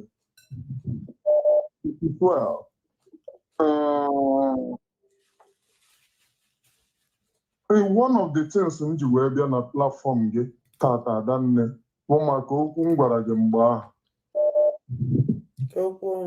Ụmụ Biafra ana m ekele unu. Biko na ana m ekele unu. O nwere mgbe Adanne biko ewekwana iwu na kamgbe ịma abịabeghị m bịa kelee ụmụ Biafra na ihe ịyọrọ m ha na-emekwenu ya ka nsị ka m bịa kelee onye ọbụla nọ ebe a. Chim ya agọzi onye ihu na onye azụ. Ebe ọbụla onye ọbụla si wee wepụta ihe o nyere m ọ ya laghachiri onye ahụ mmaji kwuru mmaji. Asị m nnọọ onye agwuo n'aka nri ọ ya egwute ogwuo n'aka ekpe ọ ya egwute ogwuo n'ihe ọ ya egwute ogwuo n'azụ ọ ya egwute. Ọ ya adịrị unu na mma. Adanne ekelere m gị maka agụụ chọrọ imerụ m ahụ mkpọọ gị. Ọ bụghị naanị mmadụ ịbịazi nọdị ala chewe mgbe onye ji wee weta £1 nye m bie. Nwoke nwere responsibility n'agbanyeghị na a na-agba ọsọ o nwere responsibility nwoke bụ n'isi. Ọ ya nwere ihe m ji wee chọọ ịbanye into business. Nnọdụ na business ahụ wee nwekwa ike na-afa ya na mmadụ a na-afado aka n'ọkpa were eme ihe a. Ọ ya ka m ji wee betere gị akwa mgbe a. Hụkwanụ njide iji ya akaja ole onwe ha mana ana m ekele Chukwu. Hapụ ndị ahụ. Hapụ onye ọbụla onye sara kwa egere ntị ene n'anya hapụ ha. Ọkwa ha sị na akwụrụ m nnukwu ụgwọ m ji agba ha mgba. Onye na-akwụrụ nnukwu ụgwọ nnọọ wee pụta ọkwa ha gwara m sị m na ọ bụrụkwa na m hapụ ha na agụụ ya egbukwe m nso n'owe ala. Mana ụmụ Biafra m na-ekele unu ekelere m mmadụ ole ma ole bụ ndị gbara mbọ na ihe a wee na-ayọkwa unu onye ọbụla chọrọ inyere m aka ka m bido biznes. Main objective bụ ka m sete biznes. Biko ha richikwa ada ha ya erichi m. Daalụ m. Afọ m ka bụ onye bụ Chinwachigburu Obi. Adanne daalụ. Chim gọzie gị. Chim gọzie gị. It is well. Ọ ya adị mma. It is well. Ọ ya adị mma. It is well. Akpọrọ m gị okwu gị gbatara m ọsọ enyemaka. It is well. Ọ ya adị mma. Ọ dịgo mma dị. The most important one. Ndụdụ ana m ege ntị. As the most important one ndụ ha si na ndụ dị ahụsi ike ndị ọzọ ụjala aka Chukwu Di Ya na it will be all right. It is well. It is well. Adanne ịnọkwa na-agwa ha saa na aka m na-echekwe aka m na-ele anya ka m wee nwee ike bido ahịa a hapụ ị na-eme mbido rie ya maka ego dị n'obere ibido ya ịma ya aka onye nwere nsogbu ịsọvọ problem ugboro ebe pụtakwa yọba ha mgbe a sị gị ọkwa gị ka e nyere ego nwanne ụnyaahụ. It is well. Daalụ Ada. Thank you very much. Wow, ụmụnne m ụnụ anụ n'ọnụ nwanne ụnụ nwoke onye bụ Chiachigburu Obi. Unu agwara m ụnụ gwakwa ụnụ ọka mma na ọ tipụtara mkpu ụnụ n'ọnụ ya ma ya ijezu oshi ụnụ nụkwa ya ọ na-asa ọkwa na ọ gwara ụnụ na ụnụ ya enyere ya aka mana ụnụ mana ụmụ aja a na-adị ebite aka. Ụmụnne m biko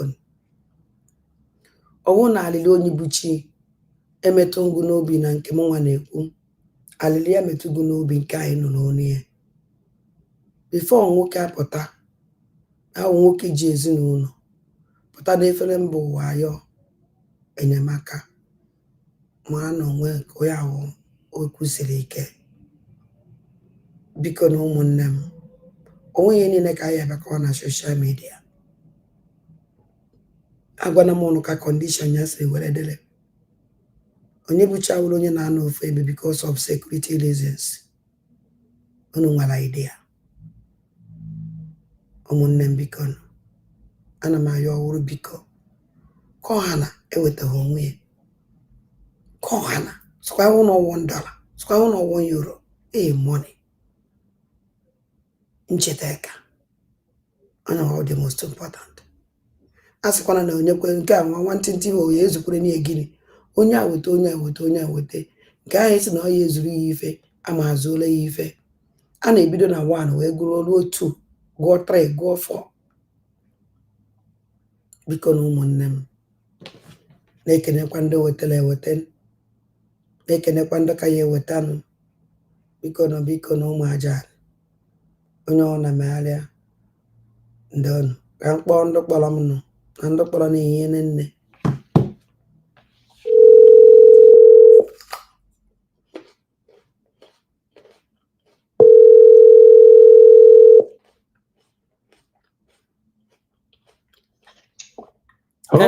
Hello, good evening, sir. Ndewo. Yeah. Kedụkwanụ? Adam mma. Okay. Biafra ụmụnne gị na-ege gị ntị. Yeah, biko ị hụrụ ihe Nnamdi Kanu dere?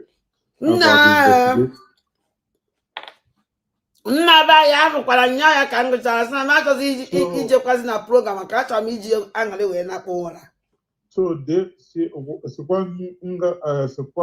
this woman nke na-egbusi ndị Biafra a na-atụrụ ego ya jiri ego ahụ na-egbusi ndị Biafra sikwa ka ọ dịkwa njikere every day for the thief one day for the owner of the house ghọta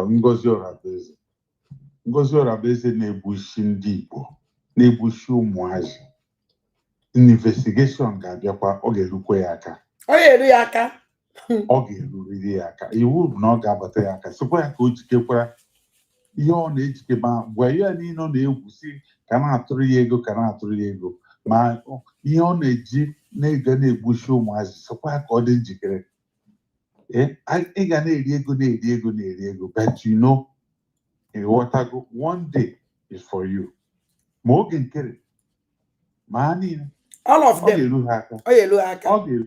ọ ga-eru ha aka ha kọntinue na-anaka ndị mmadụ ego na-egwu wayo nsogbu anọ but geekwa ntị gwa Ngozi Orabaeze sendiere ya si ya ka o jikekwara mba ụmụ zombi ya esendiri ebe a na-ege ntị ụmụazị ahụ o gburu ụmụazị ndị ahụ niile na-egbusi si na ya na-achọ Biafra everyday na ya na-achọ kwọsị na ya ga-emepe Washington DC embassy anyị amaghị adreesị embassy anyị amaghị phone number onweghị ambassador na ya nothing then ọ gasịkwa na ya mepụgo Burkina Faso ọ na-atụ ndị mmadụ wa pam oche ga-adị smart ndị ụmụ idiot ya na-atụrụ ha anaghị ajụ ajụjụ ị na-atụrụ mmadụ ego jụghị ya ka ihe o ji gaa eme kemgbe a na-atụ ego afọ 1 year na ihu iberibe nsogbu gwakwa ya ka o jikere ndị ọ na-aba anyị Ngozi thank you very much. Ụmụ zombi Ngozi na-anụ ibe a na-ekwu ama na ọ dị zombies babi ala ma jiri dem dende ihe ala mo wee asịra ma na-anụ ya ụmụ amoosu ndị so na anụ elu na ndị so na anụ ana hello ndị so na anụ elu na ndị so na anụ ana Adande, good evening. Ana m achị ọchị ka tolo nwa bebi tolo. You say they making yanga. Eburugu taka ega ukwa efe taki. Tolo. Aye, tolo. Ah. That the buri otu aka na ya wo turkey meat. Adande good evening. Naba divi. Ụmụ aja ala ụmụ Biafra kalonika ụmụ Biafra printa adanne ndị eme test achọpụta na ọbara Biafra nọ na hasmọnụ chechechechechechechecheche kwenu ụmụ Biafra ụmụ aja ala kalonika dirili ụmụ aja ala original one kwenu kwenu yeah. Kwezono.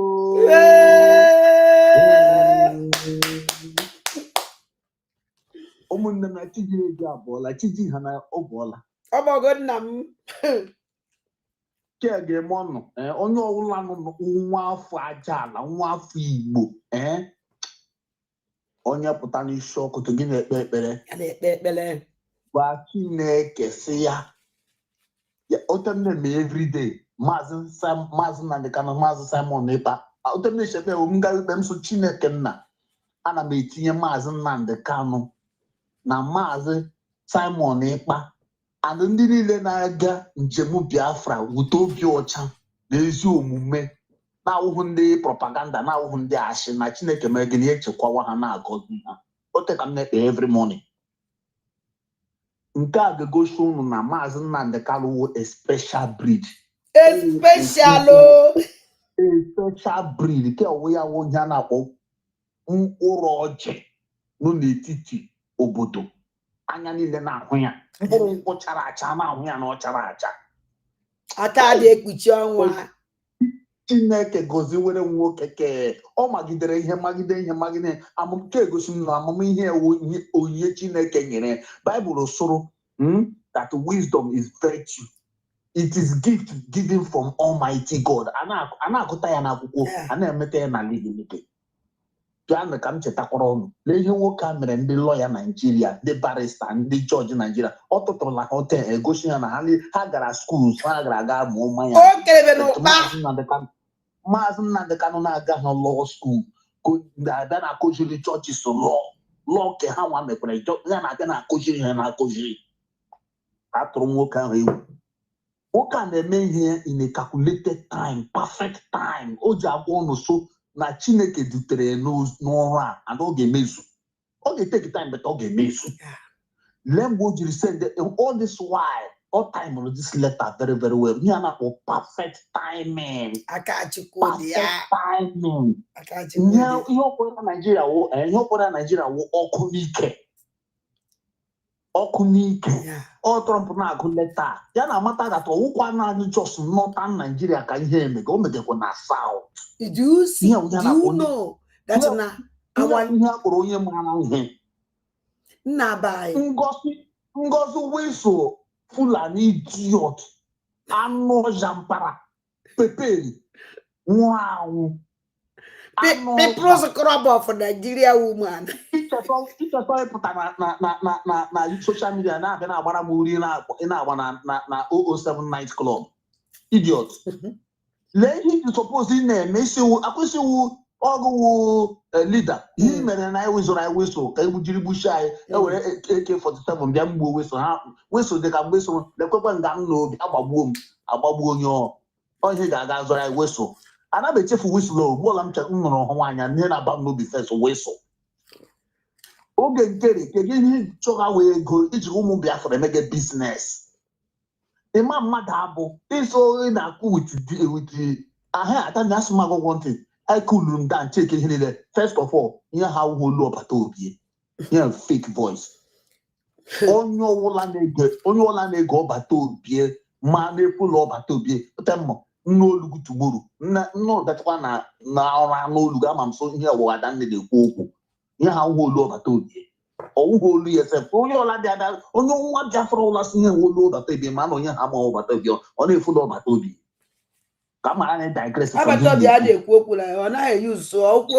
use gasịrị no si use okwu ebe ahụ okwu ya ha kọtụrụ ibe dị na-adebe ahụ cut and join ọ bụ ugo 247 na shot go down ugo 247 have no ụlọ ọma na fake ịmụ ihe ndị a mere nna chelukwe o nna nwere ife nchọrọ ịkọwara gị ebe a ugo 247 na complete go ha complete gị ihe ha chọrọ ime because ihe ha chọrọ ime winel ọbata obi down and ha kpecha anya mee ka na-atị mpụta outside ihe ha chọrọ n'ime complete winel ọbata obi down because ọ ma na oyi eje court so na evidence ha ya eji wee na-ere ọbata obi ka ha na-achọ ibe ahụ ịfụrụ ma egwupezere gị ihe ha mere because mgbe m nụ as a military man ihe mere wụ ihe na-akpọ ya wụ second evidence casting.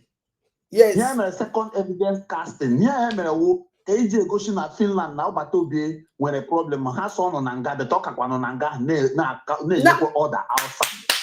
Thank you. Ịbịago na ọka nọ na nga were nwee ike group maka go 247 say gentry is day na after life and the direct no word no voice ya na igwe butu ụzọ ka ọ sị na ya nụrụ voice ya mana video ntụrụ ọsụ na ọ bịara ebe ahụ na other generals nna hey ihe ahụ mere wụ allegation kind of igwe ndị Finland na nwoke a kakwa nọ n'ime nga na-enyekwa order ọlụ ndị ahụ na-arụ n'ọrụ ka dị ndụ na-arụkwarị ọrụ secretly nye ọ chọrọ imewu iti allegation so ya rukọt ejere asị oke officent akwa ịsụsosote mere elotishiri pass such message. I'm a military man, so I'm what they are doing. Now, he was I know. You need to what about war. Can you work it out? Tinaba told the is not a memory to know I want to go and the mother. Ndam Jamie, while now say, when I'm out of them and that's river. We go 2,000 yeah, we will shot that program down. I walk up. Oh, make you out on email. The truth is that Finland were inherited from Nigeria. Finland is making here my the truth. What if I again? Even with you, they make it up. Even Finland on a hot soup. I told him anything because Nigerian government blackmail Finland. They are blackmailing them with Finland inherited from Nigeria. No. And currently now, all the whole Europe will get financial problem. So I want you to look the income here, all the truth. How are the truth now? Simon the free and he make the right thing for me. They know the truth. So I'm like to him today. One day, oh, the woman that is a one letter. I know I don't make it about one to know one this man who could soon Biafra separate Nigeria. This secretary, the Guinea secretary of a NATO from this country said. I think from Australia. The man what send there even though they send there now someone from NATO. He sent there yesterday come here. He sent there. I'm check here. Check he sent there. The only way the man the only way we can in drag in with the peace na Nigeria is separate Nigeria. The chairman who says separate Nigeria, north and south. Of that came Okuroku 1967. Also here video came 1967 and sweep under the carpet. All because they sweep under the carpet. Melenja you we get again repeat the second time. Don't worry, I check the program I say the so I don't try went to the program I send the because some money for ya. Munga phone ya and then my like for when not mola. Don't know, but I'm going to send the yeah, Maragama, because you could post to them here. Manning just need here, Manning. I need a pretty hard die. He chacha, give me chacha, get him on the here. I don't know if you're cow, ever pull me a kakiko. How can you manage your energy when the year? Never tell you because you then oh, no, Maragman here, Maragman to Maragmanaba. They can't afford you. Yeah, Mamma, Lady Glitter. We are going. I believe. Uli, Anna,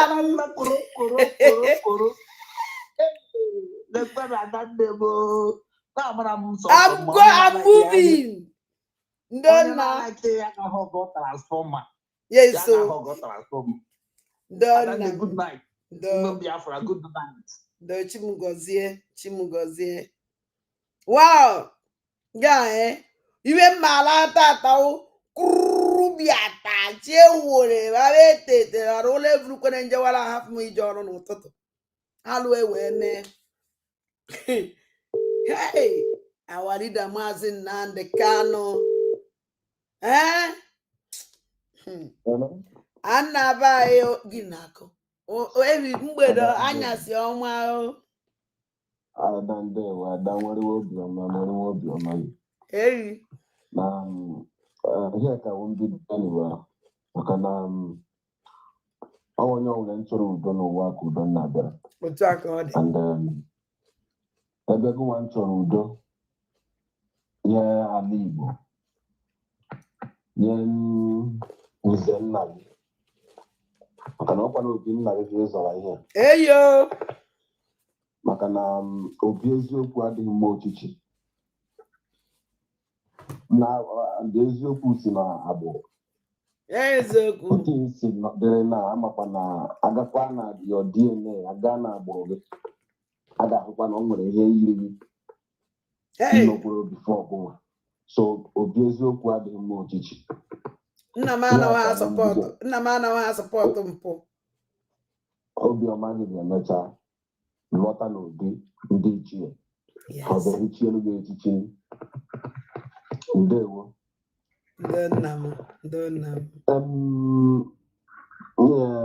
Onye ọbụla nwe onye Igbo na onye Biafra kwesịrị ime nwe obiọma adị na-enwezie nwụọ nkwuwa okwu nke ikpeazụ a ya nweghị ebe ọbụla ị ga-esi binye nwa aka ka ihe na-aga aga. Ihe awụ mee ikpe a chọrọ ya na maka na ya nwugo ọbụrụgbo na mgbagbu and o nwere ihe nwere ike imis this target ncha niile ga-ara at the end. And that draws my attention ada biko na program this idiot akpọrọ bụ 419 mme all this why amege but akpọ enweghị m time kpọ but the day na-ege that program enweghị time that is iwe were m dade because otu o si dị m n'obi gwa that idiot ọ ka ụtụtụ obodo na mana mere elu emere ala ndị a ga-atachakwa ịhụ ihe ahụ ha nche na ha tara anyị na ha ga-atacha ahụhụ nke ahụhụ Igbo na-adịghị anyị. That idiot pụtara ịgwara na ya dada ọ naghị akwụ ụkwara nta ya na ụkwara nta ya amago. Very wicked set of people. This guy a na-akpọ Ugo 247 Ugo 419 and the van and the Aparawa. These three guys are very, very dangerous. How that is one of this our struggle keep as well during our Obato here. These three guys, the demonic, the evil. That idiot of Potara. Look at only every that kind of ozi. If it's true, no, but look at only ozi vie, but goes here. Ndị ha ka ndị Igbo, ndị ha ka ndị Biafra. N'ụzọ ka Ugo 247 nkwupụrụ ije. Onweghị ike ichi ya azụ n'ụwa ya ọzọ. Onye ije ahụ hụrụ ọ na-eje ka a ga-abịa ịhụ ụzọ ahụ ọ na-eje ụzọ ahụ enwe ị na-ele ya anya hụ na ọ bụ straight road that have no end. And otu ahụ Ugo 247 ga-eji chekata ije n'ụwa ya okpuguru n'ụzọ. O nweghị ike n'ụwa ya ga-emezu ike. N'ụzọ ka ọ na-emeta program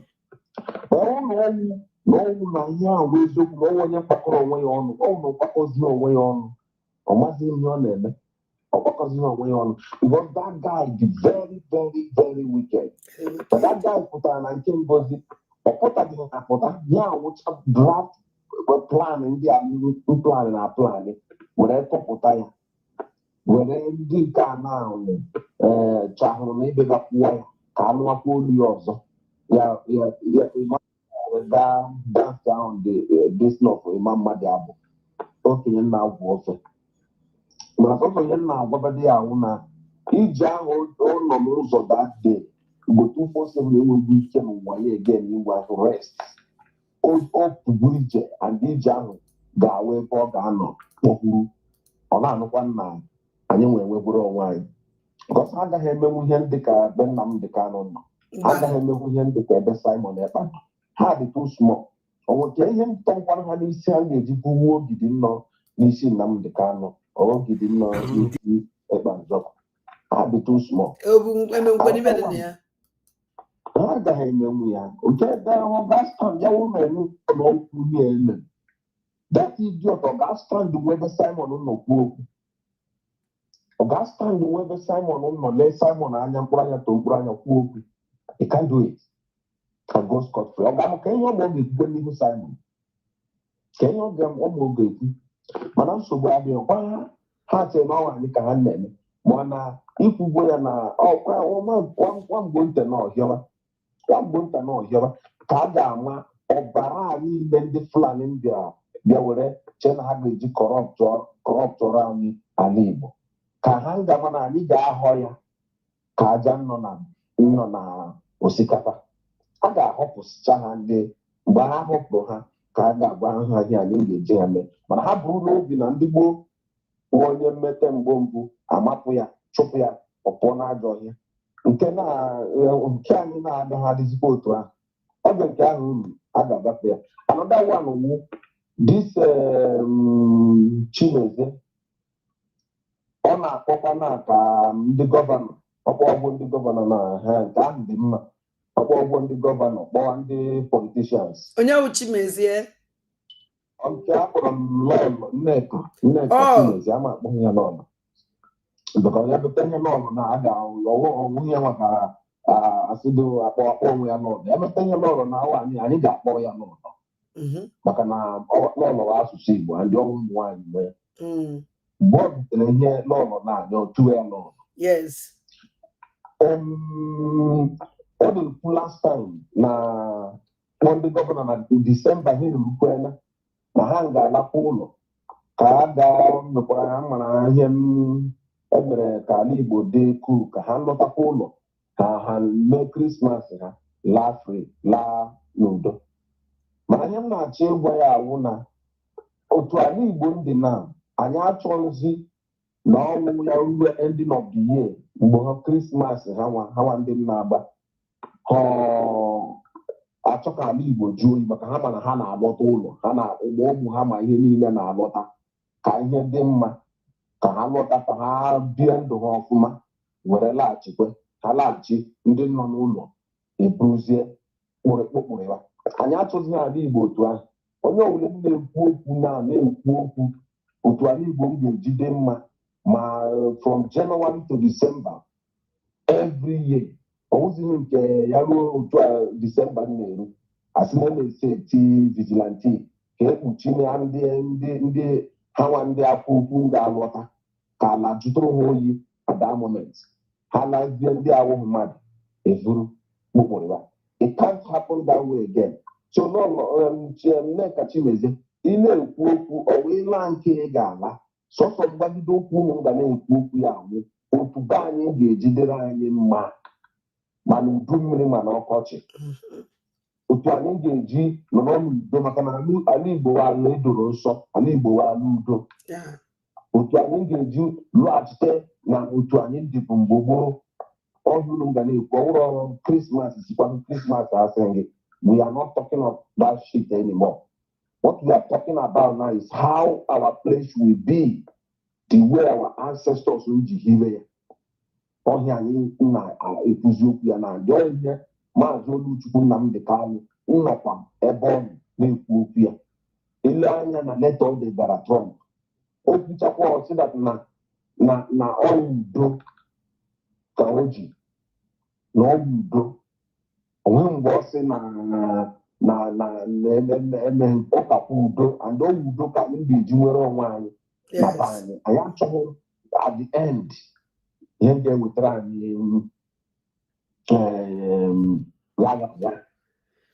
unu ga-ala n'udo unu ga-alọta n'udo mana ka unu na-ala nke unu na gọvanọ ị na-akpa ndị gọvanọ anyị tinye gị n'ọnụ na ndị ọchịchị anyị tinye gị n'ọnụ ị na-akpa inweziri ọpọtuniti ya nke ị ga-ala na ịkpọrọ na PG ị ga-ahụkwuru PG gị PG obodo gị jụọ ya ajụjụ kpọrọ ndị mmadụ gaa na nke PG jụọ ya ajụjụ ma ndị eze ahụ ị na-akpọzi na grupu unu ụmụ nwaanyị ibe gị jụọnụ ha ajụjụ maka na n'ala Igbo ugbo okwu ahụ agaghị ekwu okwukwu ụmụ adapụta tinye ya ọnụ ọ na-ebu na nkenke ndị nna m agagisi ike ugbu ya bụ ọberego na mgbagbu otu ị nọ n'ụwa na otu ị nọ ị ga-emecha mkpụrụ ya kụrụ ịhụ na enwe ezigbo mkpụrụ ka ị kụwara onwe gị and ọkwa n'ezi enwe ezigbo mkpụrụ ka ị ga-aghọ maka na ndị Igbo si na omemma na nwaanyị gaana ugbo 247 ugbo 419 bam akpara akpa ngozi ọrabeze ndị nke ahụ ele anya na ha otu ha bara silent na ka ha ga-aba silent for the rest of their lives and bam mind you that na when Italy ị ga-ebike Italy taa Italy ka ụmụ gị ga-anọ n'ege nka maka na amara na unu biricha anya ụlọ mbiri anyị Igbo agaghị akpakwa anyị n'ụlọ unu lọta mgbe unu n'ebe edetara nọ anyị rịọ ha ka o si je biko dis akaụntụ a na-enye nwanne anyị nwoke onye kpuchi etinyere ya ihe maka na ọkakwa mma otu o ji bepụta ọka mma otu o ji bepụta dịkwana ugbo 419 ga-adịghị na-asị na they give me the one wey pass me I go shout come out okay kemgbe ahụ e nyere ugbo 247 from Ngozi to Elikple ndị na-akwụ n'ụgwọ toro oge nkere ugbo 247 otipụtagbo nkwụsị na ya amatago 1 penny kemgbe ahụ no ọ na-eche mgbe e butere ndị afọ eju onwebe ndị a na-enye ugbo 247 oju ya afọ otu afọ ebe eju ha ka afọ aga afọ eju ha na amalite ọ gaghị eju ha na mmụọ nwanne anyị nwoke anyị ji tipụta biko ya nwere akaụntụ Naijiria egburu ike emesịa ka nsendere gị ndewo ada adadisi ike nwa abalị ada ọdadize o nwere ihe nchọrọ isi igosi unu sef ife anyị anakpuo thank you very much taa orio mmiri ndị Igbo na-atụ ije n'ụkwara gị ije mmiri ya ụkwara ije nkụ so ije anyị ije ndị eziokwu niile ga-ahụ ije mmiri ije siriri were onweghị ihe na-eji mmiri mmiri pụtakwa oshiri mpi ojere mmiri ya nke nna m dị ka anyị si jere ada ndewo adadisi ike chukwu nke abịa ma gbaa gị ume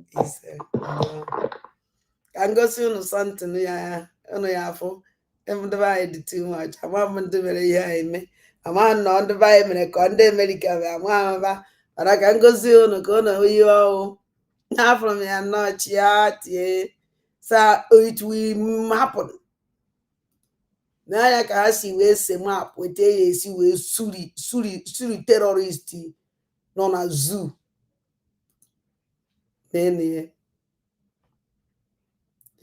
However, Washington, what would happen if otu ya esi wee gbari ha ụmụ amoosu ka ngosi na ya na ọfụma obi m dị m ụtọ. What would happen if the United States attacked Nigeria? At first, the plan was to deploy 2 bombers from the U.S. to strike militant Islamist bases in northern Nigeria. However, Washington chose a bolder strategy. 2 warships were sent to quietly approach the Nigerian coast. From there, the U.S. began providing military support to Christian forces in the south, supplying weapons, logistics, and air support. Soon after, a massive offensive erupted as southern troops advanced north toward areas controlled by Islamist groups. The Nigerian government immediately declared a state of emergency and mobilized its army for full-scale defense. However, airstrikes launched from U.S. warships devastated much of Nigeria's military infrastructure. With their defenses shattered, the Christian forces, backed by the U.S., swept northward, seizing control in a rapid campaign. When the smoke cleared, the giant of Africa had fallen. The United States established a new pro-Western government, and a completely redrawn map of Nigeria was born. Ona afria ka ngosizie unu ebube dike America. Ka ngosizie akora ke esi ewo all these terrorists no na zuaro ma ndo keno na ana Igbo utari ka eji we piafose ya ebe a ịma na ha na-eche na ọ ya dịka Afghanistan na ọ ya dịka anyị enwekwe rock ịmụ ihe ji aba na Afghanistan wo ebe adịgorocha na rock ha na rock awolo the same color ana afụ ha mana nke a no rock no desert ana na-agba na ahụgo kwa nke mgbe esetere ebe ha na-ejegharị gasị n'ala achikiri ahụ ekiri ha one time. I don't worry. Our leader Mazi Nnamdi Kanu iya dịka echi na echi adị agwụ agwụ ya na anya ebube na anya ebube They're the one-man squad. I'm okay, I'm okay. Ebube saw. As I'm watching this video now, are you not seeing the grace? Are you looking at Ebube as a president? The good president of a country. Oh, Donade. Ebube in Nigeria. Just look good. Having the footstep first. The footstep will go Gaga no boo, walking more. They don't feel find you. Only one word in the bam. Everywhere boss. You see, ihe niile Donald Trump na-eji onwere nke ọ na-agụ onwere nke ọ na-ede ọkwa na-ekwu sekretịrị ya na-ede chọsainụ eje mgbe nwe ọfisi nke nna Biafra bịa mana ọkwa ọfisi ndị Igbo maka asụsụ Igbo mụrụ ụzọ mụọ ọzọ asụsụ Igbo mụrụ ụzọ mụọ ọzọ my champion ya ka ọ bụrụ number one language in the whole Africa niile a na-asụ Igbo ancient language kwesịrị ịkpacha niile na-asụ ya iwu because Biafra ya do a great contribute the whole people ya like na-asụ Igbo ka fada ka ndị Biafra Chukwu gọziri anyị hey God, I don't know. We don't want to shake it. Lego this step okay. Lego the okay. One man squad. Gini. Yo! Ebube. You know what even Ebube do work na aro. Na Donald. No like this. Oh yeah, I want jiji before. Mwe aji kono ko ime di mmadụ abịa gbagbuo gị kpọ nke aga ana nke a na-anyụ na agbọ investigate all the terrorist governors niile nọ n'ala Igbo all of them onyekwa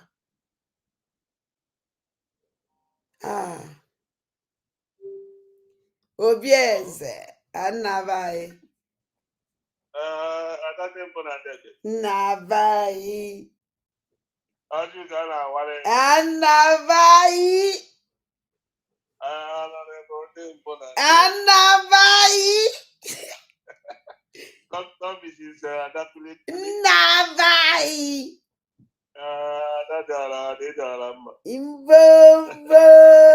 Hey,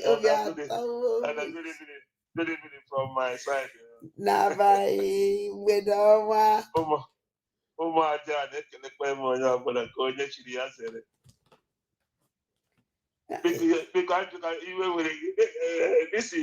again. isi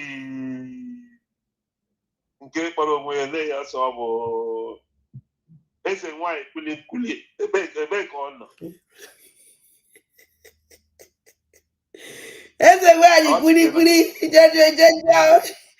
jeje ọ bụ idiot ejụọ kelenda telivishọn ịma na ambridot emego na ambridot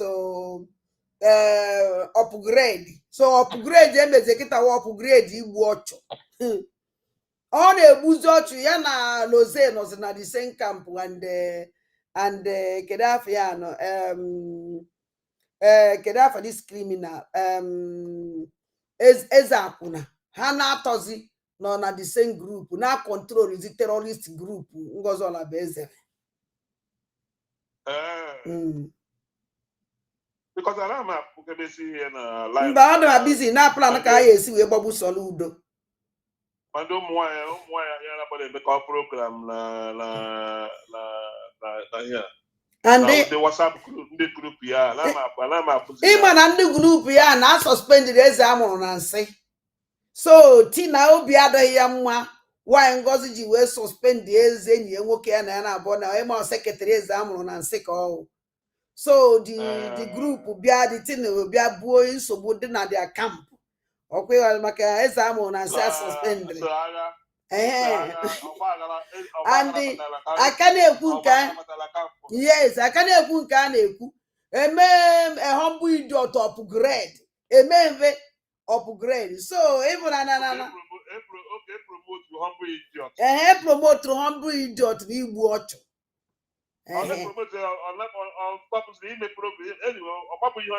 mancha niile du busy na plan ka ba ya esi wee gbuo ọchụ na Anambra na 8 Saturday ihe afọkịta after Saturday ba gbu chichichicha ọchụ igbu ọchụ na ebe ọgbaghara asị ya tinyere ha ọgbaghara tinyere ha ọgbaghara tinyere ha ọgbaghara tinyere ha ọgbaghara nna chere ka anyị gụọ egwu ọfụma tinyere ha ọgbaghara tinyere ha ọgbaghara tinyere ha ọgbaghara tinyere ha ọgbaghara na USB ndị otu oge nkele ọgbaghara Ngozi Olabueze ọgbaghara nsogbu dị na Karatanga hey nsogbu nke dị na Katanga that is etu ọ dị zoo kịta onye ọbụla ha kpatara aka kịta onye ahụ ga-eji onye ahụ were mee sampụl a ga-anwụrụ onye ahụ nwụtara Donald Trump ma ndị na-eje eme vootu na-eje eme atak na Satọde ma ndị bọdụ ọbụla kpe nkịta ya bụ etu Nigeria si wee dị kịta Nigeria dị form of hand na state of emergency right now. Yes, I'm na state of emergency. And onye ọbụla enweta right now onye a ka a ga-eji were mee sampụl ihe niile ndị Boko Haram na-eme ndị herdsmen na-eme for years from nke Buhari agaghị onye ahụ ochie na ọhụrụ ọ ya mere ajọtụ na watch since nsị ka njugodi ka ihe na-ekpeti n'obodo ụmụ anụmanụ ma Madakigewa ahụ ma oge nkere ma Jovika ahụ ma nke gbara onwe nneka na-egbuchachi ndị mmadụ ndị na-akpọghị na fon nke na-agbadị na bamba hey oh my ebe ka ọ dị karịrị akarịa ebe ka ha nọ ha nwekwara evidence ha na-eweta wegara Donald Trump ebe ka ha nọ enwekwara evidence ha ji ọkọta ọkarịrị na etlist ha kwesịrị iweta evidence gosi ha na ọ Simon Ekpa na-egbuchachi ihe na-ekwu na Benue steeti na ọ Maazị Nnamdi Kanu na-egbu ihe na-ekwu na Nasarawa ihe na-ekwu na Kaduna na ọ Simon Ekpa na-ekwu ihe niile ahụ ebe ka ha wekọtawa na evidence na ndị otu Chineke kpọrọ ọkụ ebe ka ha nọ ezigbo tie ebe ka ha nọ Jovika ị gaa n'ahịa ya Ghana here, since Trump put a mayor, up America corner while since Trump women here, what be any to know Beckett. What be any to know by salary? They are final. Eh? What is going on? Kenyan and many.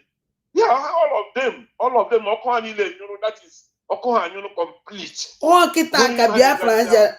Oh, Kitaka, why am I in the night with Trevor Biafra and then I with Trevor Biafra? Because here make that goes true. Nanda need level, Nigeria get all of them. How to hang at all, the done with the Kimbe. They believe that is still. I'm going to give a prophet in Borhamma. How do they believe it? Now, this condition, I'm not getting. They got the whole world, everywhere. Everybody is saying something. Everybody is. I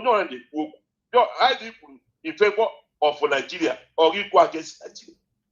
But everybody is talking, everybody is saying something. Everybody is scandalous. Everybody can Nangavant has had organic Nigeria. How they defend Nigeria? How they defend they are lovely Nigeria, they are lovely country. Half from now, they let them come and defend it. They cannot do that because all I pay. Here, all I call it rubbish. And I can't call my friend again. So, Papa, my friend, man. I call rubbish. And they go genocide. Again, I can't call vote. The declaration. Now, only post to here, it will sign the declaration paper. What do you want to Biafra in 2024? Finland. Now we attack genocide and a book we Martin now the can not a prison. Somebody not a prison. Not a prison. Now they push. They push for one woman. They push for the moment. Inside DSS. Come on, where did this inside later? Prison. Then you go on work is supposed to work the president. DPM don't. Ọkụ in 1 minute complete. Onye agha nwere ka akpara na we dey here. Now we dey here ma satellite all our monitor everything. All our for everything. Akwụkwọ na-aga warawara. Anya na-aga warawara na afia. Ụkwụ ọbụla na-aga warawara. Anya na-aga warawara na afia. Now we dey here. Akpata ọsọ anyị akụrịrị mile. Ha ga-feel kweda na ofe esuru ne ha n'iyo. One day gathering like this, a bank can make it. In fact, I was small, get to the drum back, I was small. But Ipe nke Biafra, ke metu manna, okay, more everybody are faith. How can you say? In fact, I beg, only put a big impact now. Onye ebe ka ọ amaka ejo ma ajo ma onye ebe ka ụmụ ya nọ nobody will talk about you. Nobody will talk about you. Ebe history ga end with just impact and ebe history ga end with just ngozi ọla place finish ị na-abịa akwara ndị kanu ha na-recognize the Biafra Kanu stage ụmụ ala machiri na-ekwesịrị Gumi pụtara yesterday na-ebe akwa na BOP na-ebe akwa na ejikwe megide ha ihe na ihe bụ problem ha bụ na ha school ha mee ka ọzọ ọ bụrụzi ụmụ aboki ụmụ ala machiri bụ ha na-abịa ihe obi afọrọ ihe ụmụ aja ụmụ Igbo ka ụmụ Fulani bụ ha ka ejizi ede aịpọtị na-edezi aịpọtị ndị na-recognize ndị jigawa emechala nke ha ndị kọzọ ndị Kanu na-emego nke ha Sokoto jigawa emene Sokoto mee Kaduna mee Kanu mee Bukani calling to one Bukani gesi mo on ebe aga gesi were dem ndị mmadụ ka na-efolo ka ihe chịkọrọ ndị Igbo na ndị Fulani ka ihe chịkọrọ ndị Igbo na Kano steeti ka ihe chịkọrọ anyị na Kano steeti ihe jikọrọ anyị na Jigawa steeti ka relationship ka na omenala ka jee n'ụdị ọgwụ achọta ndị anyị na-apụ ka ebu emekọ biznes ma emekọ something ọ bụrụ ndị jikewa as of what country na steeti ihe jikọ country na steeti ya bara wee country ka ihe jigawa bụ country Kano ọ bụ country ijele jụọ Ngozi Adabaeze ị ga na-agwa anyị na Australia recognize go Biafra a na-apịa na news etu a news si ewu everywhere kịta ị na-agwa anyị na Canada recognize go Biafra ọ na-ewu everywhere ihe na-akọ jikewa na biko asị ndị ọzọ dịtị na anụ ndị ọzọ na-eche na-asịrị na-agbakọ na everywhere afụzi m da nwụsị onye n'ime ha ọkụ ha dụsiri complete what is going on what is going on ị na-achọrọ ka ọkụ mara egwu ogboburu mgbe ọkụ mara egwu egwu kịta ha kwụsịrị stand the strong na-ekwuchi ihe a na-ekwu ike na ọkwadaba ụna mmadụ jeniu no Simon ekpabụ the problem no masị na ndị Kano problem na onye na-ebuchachi ihe na-ekwu na South East na onye na-ebuche ihe na-ekwu na Middle Belt na Benue na Nasarawa na Kaduna na onye na-eje na chọọchị born all the whole churches. This is the time. It was evidence, it was send the tag here Trump ozugbo. Mana okenye amaghị egwu ala bụ gwara ka ọ dị because ihe na-ekwute mbụ ọ na-abụ nlekọta ndị Naijiria anya all this ndị media niile ndị newscasters niile a na-akọ rubbish before lay under 2-3 days which was actually legally talented, for example. Legally talented, Japan way talented like okenye arụrụ ala. Legally na shout to sekita, legally na shout to sekita. Oh please Darlington. Please Darlington akọ mmụọ that a man na had na nke bụ so lawyer. Na-ekwu okwu na alliance na abụrụ m ya. Before they gave program on the people before. Because the program on the Mexican, never push this Donald Trump, case Donald Trump, but never push Yenish. Never push Yenish. If I challenge Chikumi, never push Yenish. But all my say so cool before, ya hide, Anya. Onya can you say, Jen or Luana? So, moment, what can I about our leader, Master, and the canon, no man, only will easy. Actually, the truth. But a problem, but Nigeria is too jealous for every human being.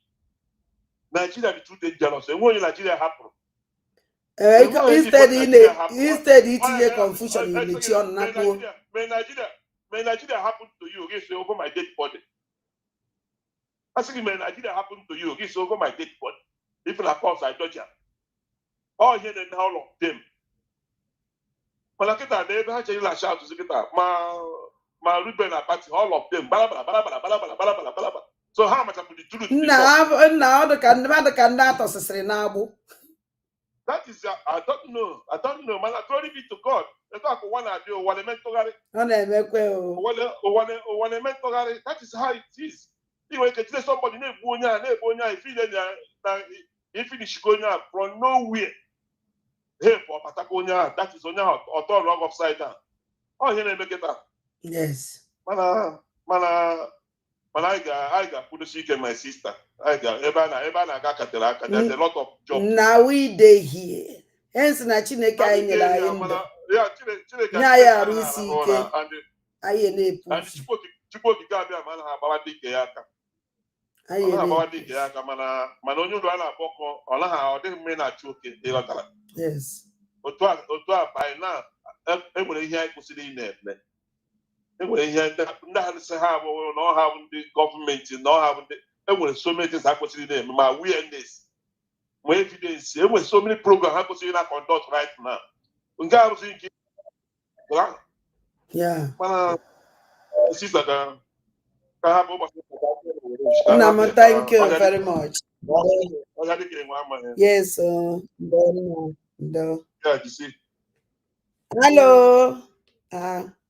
Epic Elmokoto.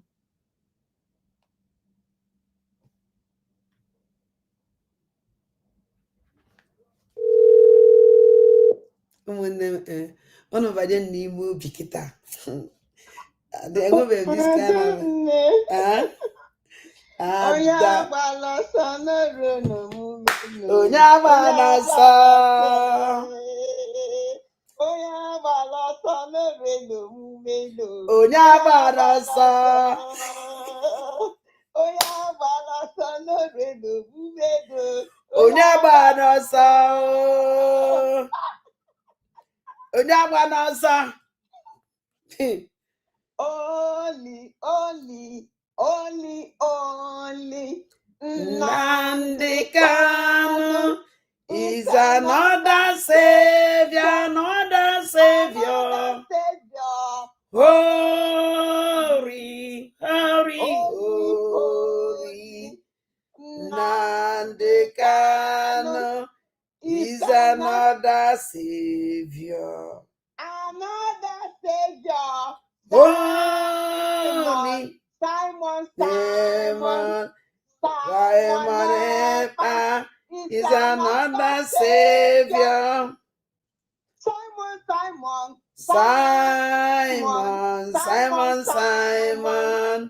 Simon is another savior. We can never forget him. We can never forget him. Simon Epa, we can never forget you. Never. You are not that savior. Yes. Hey. Ngozi ka kihere megi n'ụwa. Kihere megi over give us to give. Kihere megi. Ngozi ka arụsị ndị Fulani kihere megi. Asim kihere megi. Magi mando to give. Pharmacy Diana kifele megi na nuwe yere megi. Magi mando to no nine kiyere mono. Yes. That one and day guzoro. Oh, that one and day guzoro. That one and day guzoro. Mana that one and day guzoro. Mana da go bata guzoro. That was Simon guzoro. God that was Simon guzoro go. That was Simon guzoro. Mana da na Simon guzoro go. Simon up, Nnamdi Kanu, up, Simon Epa, up, Nnamdi Kanu, yes.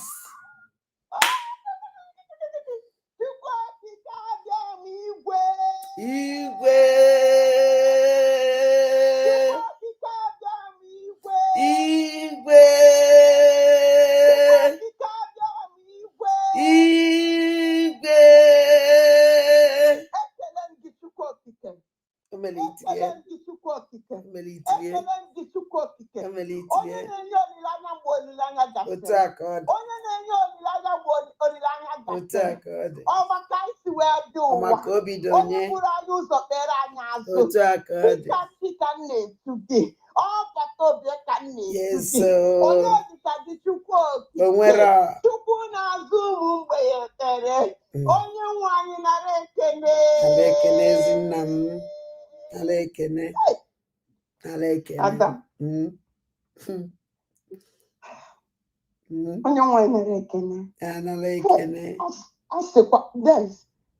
Yes, anọgidere m isi o wee bụ na Chukwu abụ ọ na-abịa mgbe olileanya gasịrị. Chineke mma onye nwanyị biko ọrụ ibidoro ka ịrụọ ya ruo n'isi. Onye nwe biko ọrụ ibidoro ka ịrụọ ya n'isi biko. Ama m na o metụgo Chukwu okike abịa ma akwụ ụmụ ya emetụgo ya n'obi. Ọbara ụmụ Igbo akwafusiri emetụgo Chukwu okike n'obi. Akwa Simon na-ebe na mkpọrọ onweghị ihe o mere emetụgo Chukwu okike n'obi. Nnamdi Kanu akwa niile ibere emetụgo Chukwu okike n'obi. Ọ dịghị ike ọbụla ga-egbochi nzube Chineke n'ọgbọ ije a. This is our last battle. We are going home.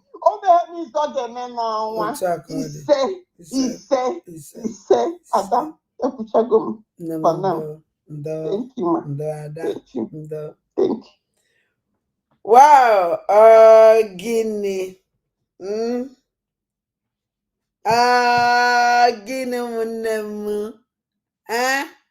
Taa ụbọchị ọṅụ. You know, amarọ m na ụlọ ọmụ ife na-enye m joy. Amarọ m na ụlọ ọmụ ebe my joy si. Amarọ m na ụlọ ọmụ understand. Mana ka m gwụ na ebe my joy si dị nke ọhụrụ na amara ife na-enye m obi aṅụrị. That letter our leader Mazi Nnamdi Kanu dere. Because so na our leader Mazi Nnamdi Kanu then that letter. I forget Gondibo. I forget Gondibo. Ihe gburu ni na Igbo ka ibe niile egburu ibe niile a na-akọ a na-aka egburu ebe abụ ebe a ebube half ihe gburu na Igbo silently cow the worst genocide, the secret genocide massacre. And the Americans are watching Nigeria and I be at to bomb na Igbo muluze muozo. Why not terrorists that they just settle one emo here? But they are watching all this. They are watching. All the bomb banato. Kwa marika tu urumu ya nato.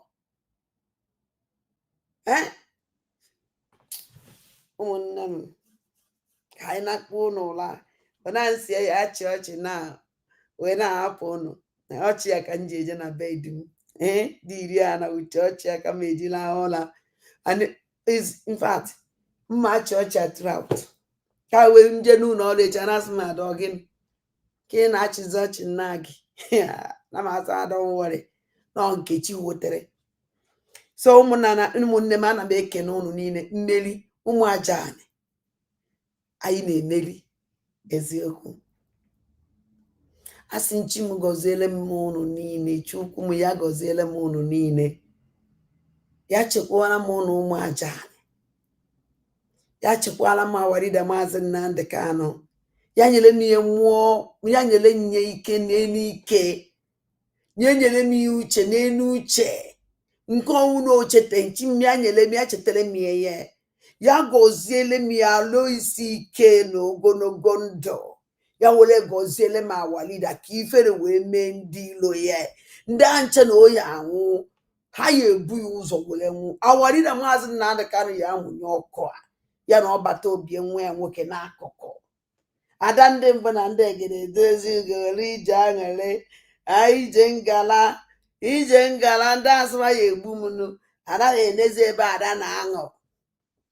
Our leader Maazị Nnamdi Kanu is watching everything.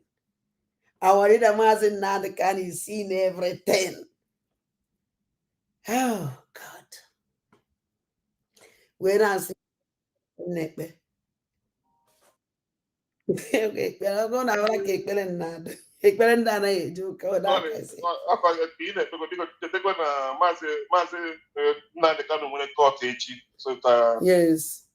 And the Kime and the man will buy the and dinner to pay the Ronona tea and a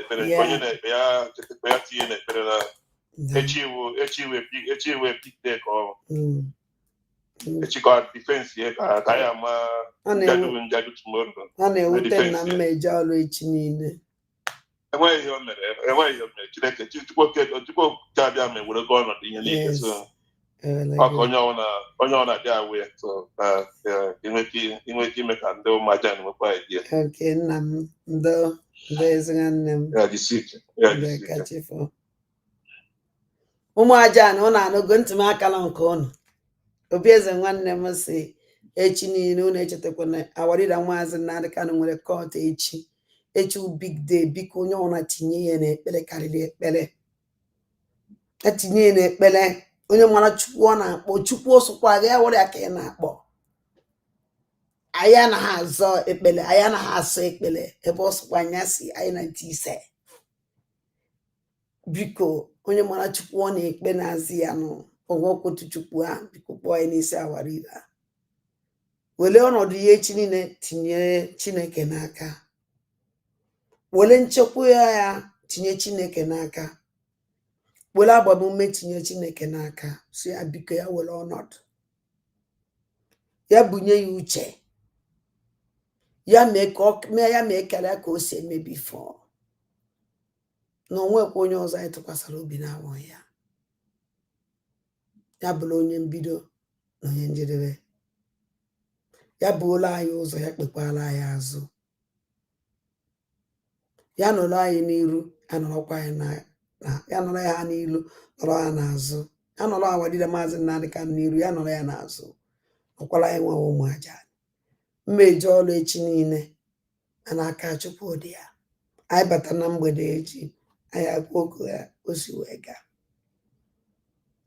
biko na ụmụnne m were na-etinye n'ekpere biko ọkwa Holy Precious anyị nwere onwekwa ọzọ ya na ọbata obi mmadụ na-aba anyị nwekwa onye ọzọ ụmụnne m wee na-asị unu biko kachifunu onye ọ na-akpọ n'abalị anyị were Awadida Maazị Nnamdi Kanu tinye n'ekpere biko gbakwa Chukwu n'isi ya ụmụnne m kachifunu biko na unu echezọkwana onye bụ chi unu echezọkwana ya ana m ayọ unu too much n'isi onye bụ chi biko biko na ụmụnne m biko ngwanụ kachifunu ụmụ aja ụlọ adọla edo ka m na-enyo nna ya Chineke n'isi unu ogologo ndụ na-ala isi ike sọsọ ụzọ ife na-aba aka nna ya Chukwu n'ebe unu nọ ya were igirigo ogologo ndụ wesara m unu niile na ezinụlọ unu mụnwa na ezinụlọ m ya were igirigo alụ isi ike wesara m unu nwa na ezinụlọ unu ụmụ aja wesakwa m nwa Nwaada ndị gboo na ezinụlọ m wee na-asị ise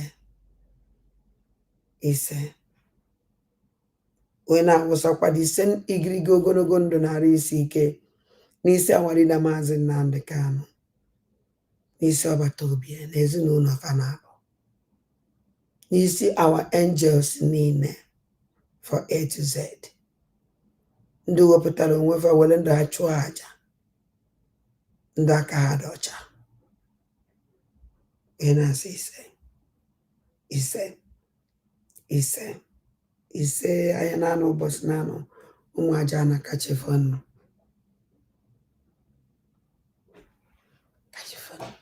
bye bye.